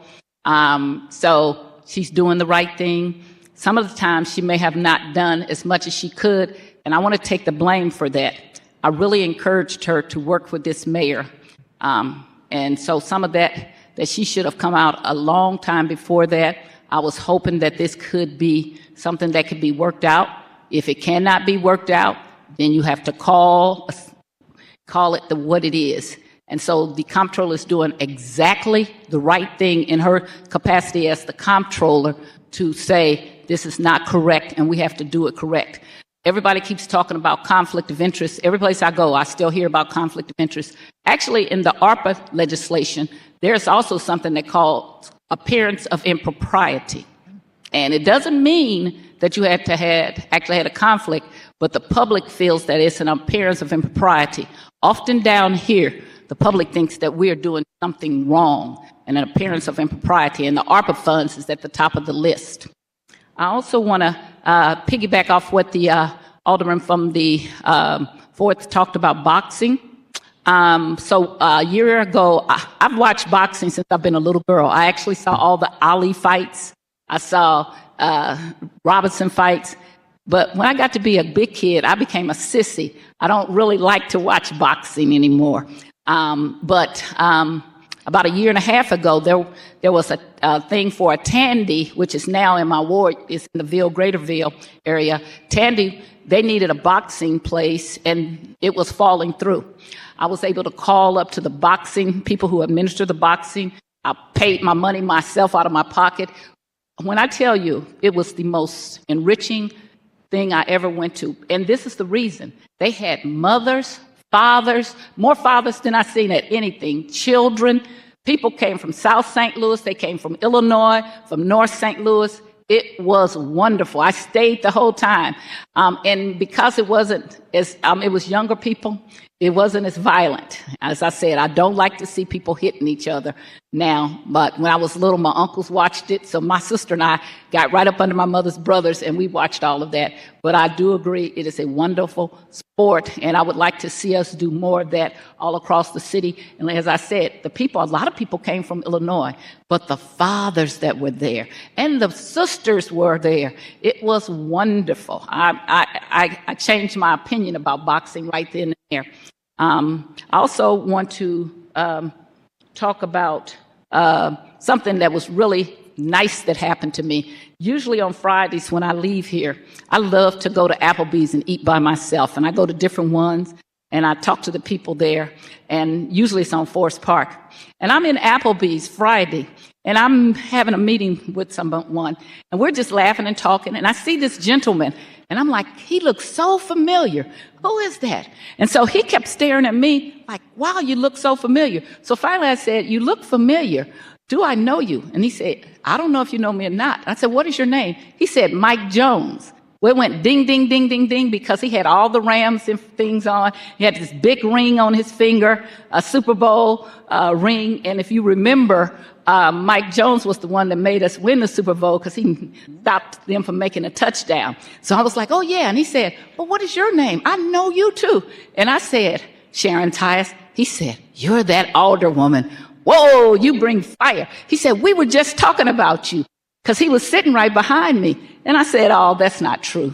And he said, yes, I did. And he brought the young gentleman. And he said, yes, we were, Miss Tyus. He said, because I know your cousin Karen. He said, I know all about you because I know your cousin Karen. So I just thought that was very appropriate. They were talking about the Ram settlement and what was going on. So I thought that was kind of, sometimes I think God sends me stuff. It's like, okay, let me just send you Mike Jones, okay, who I've been running around here. And all of a sudden I get to meet him. And I got to talk to him about me being able to meet Walter Payton. Because when we first started getting a football team, Sweetness himself came to the Kennedy Room. So that was interesting. And I want to end it on a kind of sad note. I saw something that makes me, my blood boil. I was here to be part of the Ban the Box. And the Ban the Box is a good thing. But I saw something that it just pains me, but I have to bring it up because I'm going to do a resolution. We rehired the fireman who stole something from a citizen who was sitting on the curb from having been in an accident. I believe in second chances. I do not believe that it is in the best interest that we hired that person back into the building division to be a building inspector. And in fact, when I read the ban box, I went back and read the legislation, and I have it, my resolution mostly prepared. It absolutely was not followed. They're not following what they're supposed to do.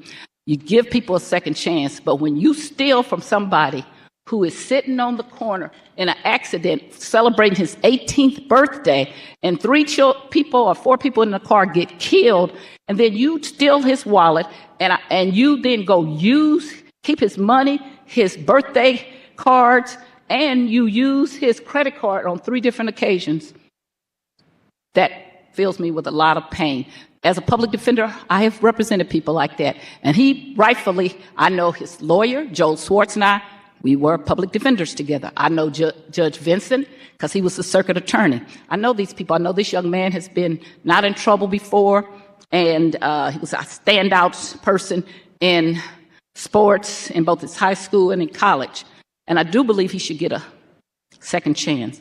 I do not believe he should have been brought back to the public safety department while he's still on probation. Okay, that is to me a mistake. He could drive a trash truck, he could do some other things, but to bring him into the building division and to give him a trusted position, and you're still on probation for stealing from a citizen who was traumatized, I think that sends the wrong message for the city. And I know that Ban the Box was not meant for that. It was to stop people from keeping people from getting to the next level. It was to say you could not ask about the box. Let them get to the other level. And then if you thought they were something good, then you could talk about that. I also was very troubled to read. They didn't even put anything in his jacket. This was nothing that we needed to trace down. This is something that happened in our own city. And I want to say to the public safety director and to the building commissioner, this is a mistake that you need to rectify. And I don't care who is he politically connected to. I don't care if he's my brother. This is wrong. Any further announcements? Alderwoman from the 11th. Thank you, Madam President. As soon as I finished announcements, my text messages started to blow up. So I just want to let you know that Southside Wellness on Friday, this Friday coming, from 11 to 1, we'll have food and music, and it's a Valentine's Day party, so you could bring your sweetie if you want to. Then we have, so the O'Fallon Neighborhood Association will have a Zoom meeting That's in the elevated 11th ward, but it's a Zoom meeting. It's not an in-person meeting. And so residents are asked to either reach out to Committeeman Pease or Committeewoman Cole and check your email as well as your text messages. The last thing that I received is about an economic blackout on Friday, February the 28th. And they're asking people to please take part. And on this day, they're asking you to not shop at any big box stores, to shop locally. They're asking that you don't buy gas or anything from, like I said, those big box stores, Walmart, Amazon, et cetera, et cetera. So they're just wanting to pass the word and asking for people to please observe the blackout day on February 28th and shop at your local grocers and vendors in your community. Thank you. Alderwoman from the 10th. Thank you, Madam President, members of the board. I have a few. One, I want to start off with our one-on-one for the 10th ward. This month will be Monday, February the 24th. The same time, 6:30 to 7:30 p.m. at STL Artworks. A conversation between Mama Jamala Rogers and myself from a younger now woman to an elder in the community, absolutely only benefiting and walking through doors that she busted down first for me too. So this will be a conversation about politics here in the city of St. Louis and how we can move forward in the current here now political climate. And again, this one-on-one is one that we have every last Monday of the month. In the 10th ward, we move it around the ward for accountability and accessibility. And this one is Monday the 24th from 6:30 to 7:30 at STL Artworks. The atmosphere will be set by the incomparable David Jackson, as well as our 2nd and 5th District Police Departments, and our entire 10th Ward Neighborhood Stabilization Team will be there as regularly. So this will be a good opportunity to come out and connect and again continue to move our ward forward. Here again in the 10th Ward at the Art Museum, the Narrative Wisdom of African Arts is the largest African arts exhibit that's ever been held at the St. Louis Art Museum in Forest Park. It's getting ready to wrap up. And so the last day for you to be able to see that is February 16th. So you have time between today and February 16th if you haven't experienced this art exhibit yet. Now more than ever, I tell you to go out and experience it. It's a good family event, especially now here in Black History Month. And then I want to also announce, you see what I have with me today, my apron. Because Friday, Valentine's Day, is the 25th anniversary of Rise and Shine for Heat Up St. Louis. All of us are familiar with Heat Up St. Louis because of the needs they meet for our constituents, not just in our wards, not just in this city, but regionally. And so this is an opportunity. My partner that I'm usually with every year, Dave Sweeney, is gone from the galley. I was going to tease him because I'm going to miss them this Friday. I'm going to participate virtually. But I have my apron. I'm ready to ask for donations. And this is, again, an opportunity that you still can sign up for. Through the 13th, you can sign up to volunteer and participate. And you can either go in person to any Hardee's in the area. I usually am on Hampton. I've met some of Aldermen from the 2nd's constituents. We've had a good time there. But again, participating in this sows back into this mission that meets utility assistance needs regionally, daily, 24 hours a day. I'm sure not, again, for us, but for so many. So thank you. Shout out to my family, Gentry Trotter, and the work that he does at Heat Up St. Louis, and all of the people that are playing a part in this 25th anniversary Rise and Shine this Friday, February the 4th. Thank you. Alderman from the 14th. Thank you, Madam President, members of the board. Are we still on announcements? We are. Okay. Thought we was on like perfection. So a couple announcements. I'm a follow up behind the Alderwoman of the 10th. Even though she won't be there, I will be filling in the gap for you. This is my first time actually participating in the Rise and Shine Heat Up St. Louis event. As the Alderwoman said, this is the 25th anniversary. I have the honor several times to be able to actually work and volunteer at Heat Up St. Louis, and the work that they do to make sure that people that need a little bit of help with utility assistance is, impeccable. Gentry Trotter is very committed to helping so many people, and they program very quick of making sure folks that need that utility assistance. I've seen folks, in threat of being disconnected, literally get a pledge where they was able to either get turned on that same day or not get disconnected. Or as a person was out to disconnect, Gentry Trotter was on the phone saying, hold up, let me call Amber, you better not touch nothing, because we're about to make a pledge on their account right now. So from the hours of 6 a.m. to 10:30, please stop at any Hardee's to be able to purchase a $1 sausage biscuit. All those proceeds go to family with utility assistance in the Missouri and Illinois area. You can catch the fabulous Alderman the 14th at the Hardee's on Hampton from 8 a.m. to 9 p.m. If you'd like to come by a sausage biscuit.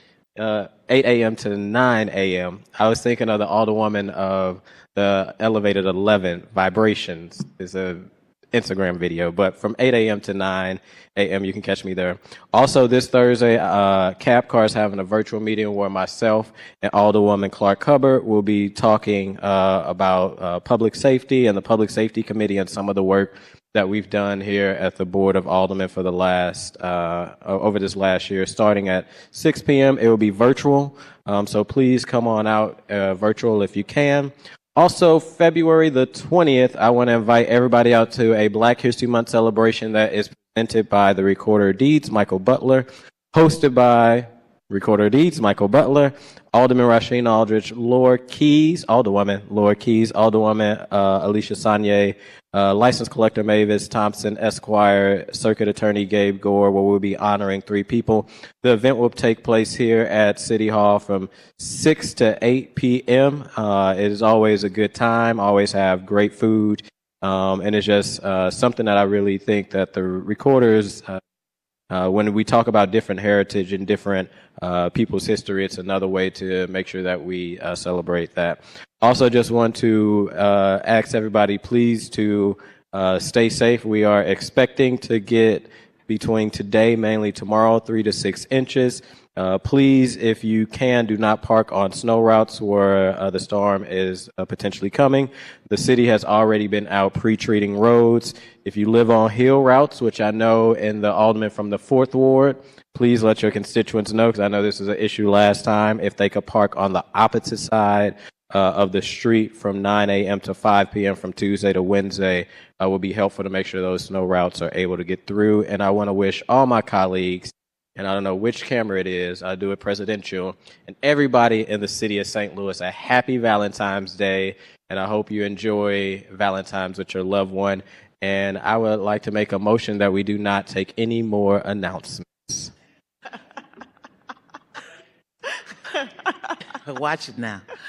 The woman from the 11th. One more time. Wait a minute, I do apologize. But this stuff just floods in.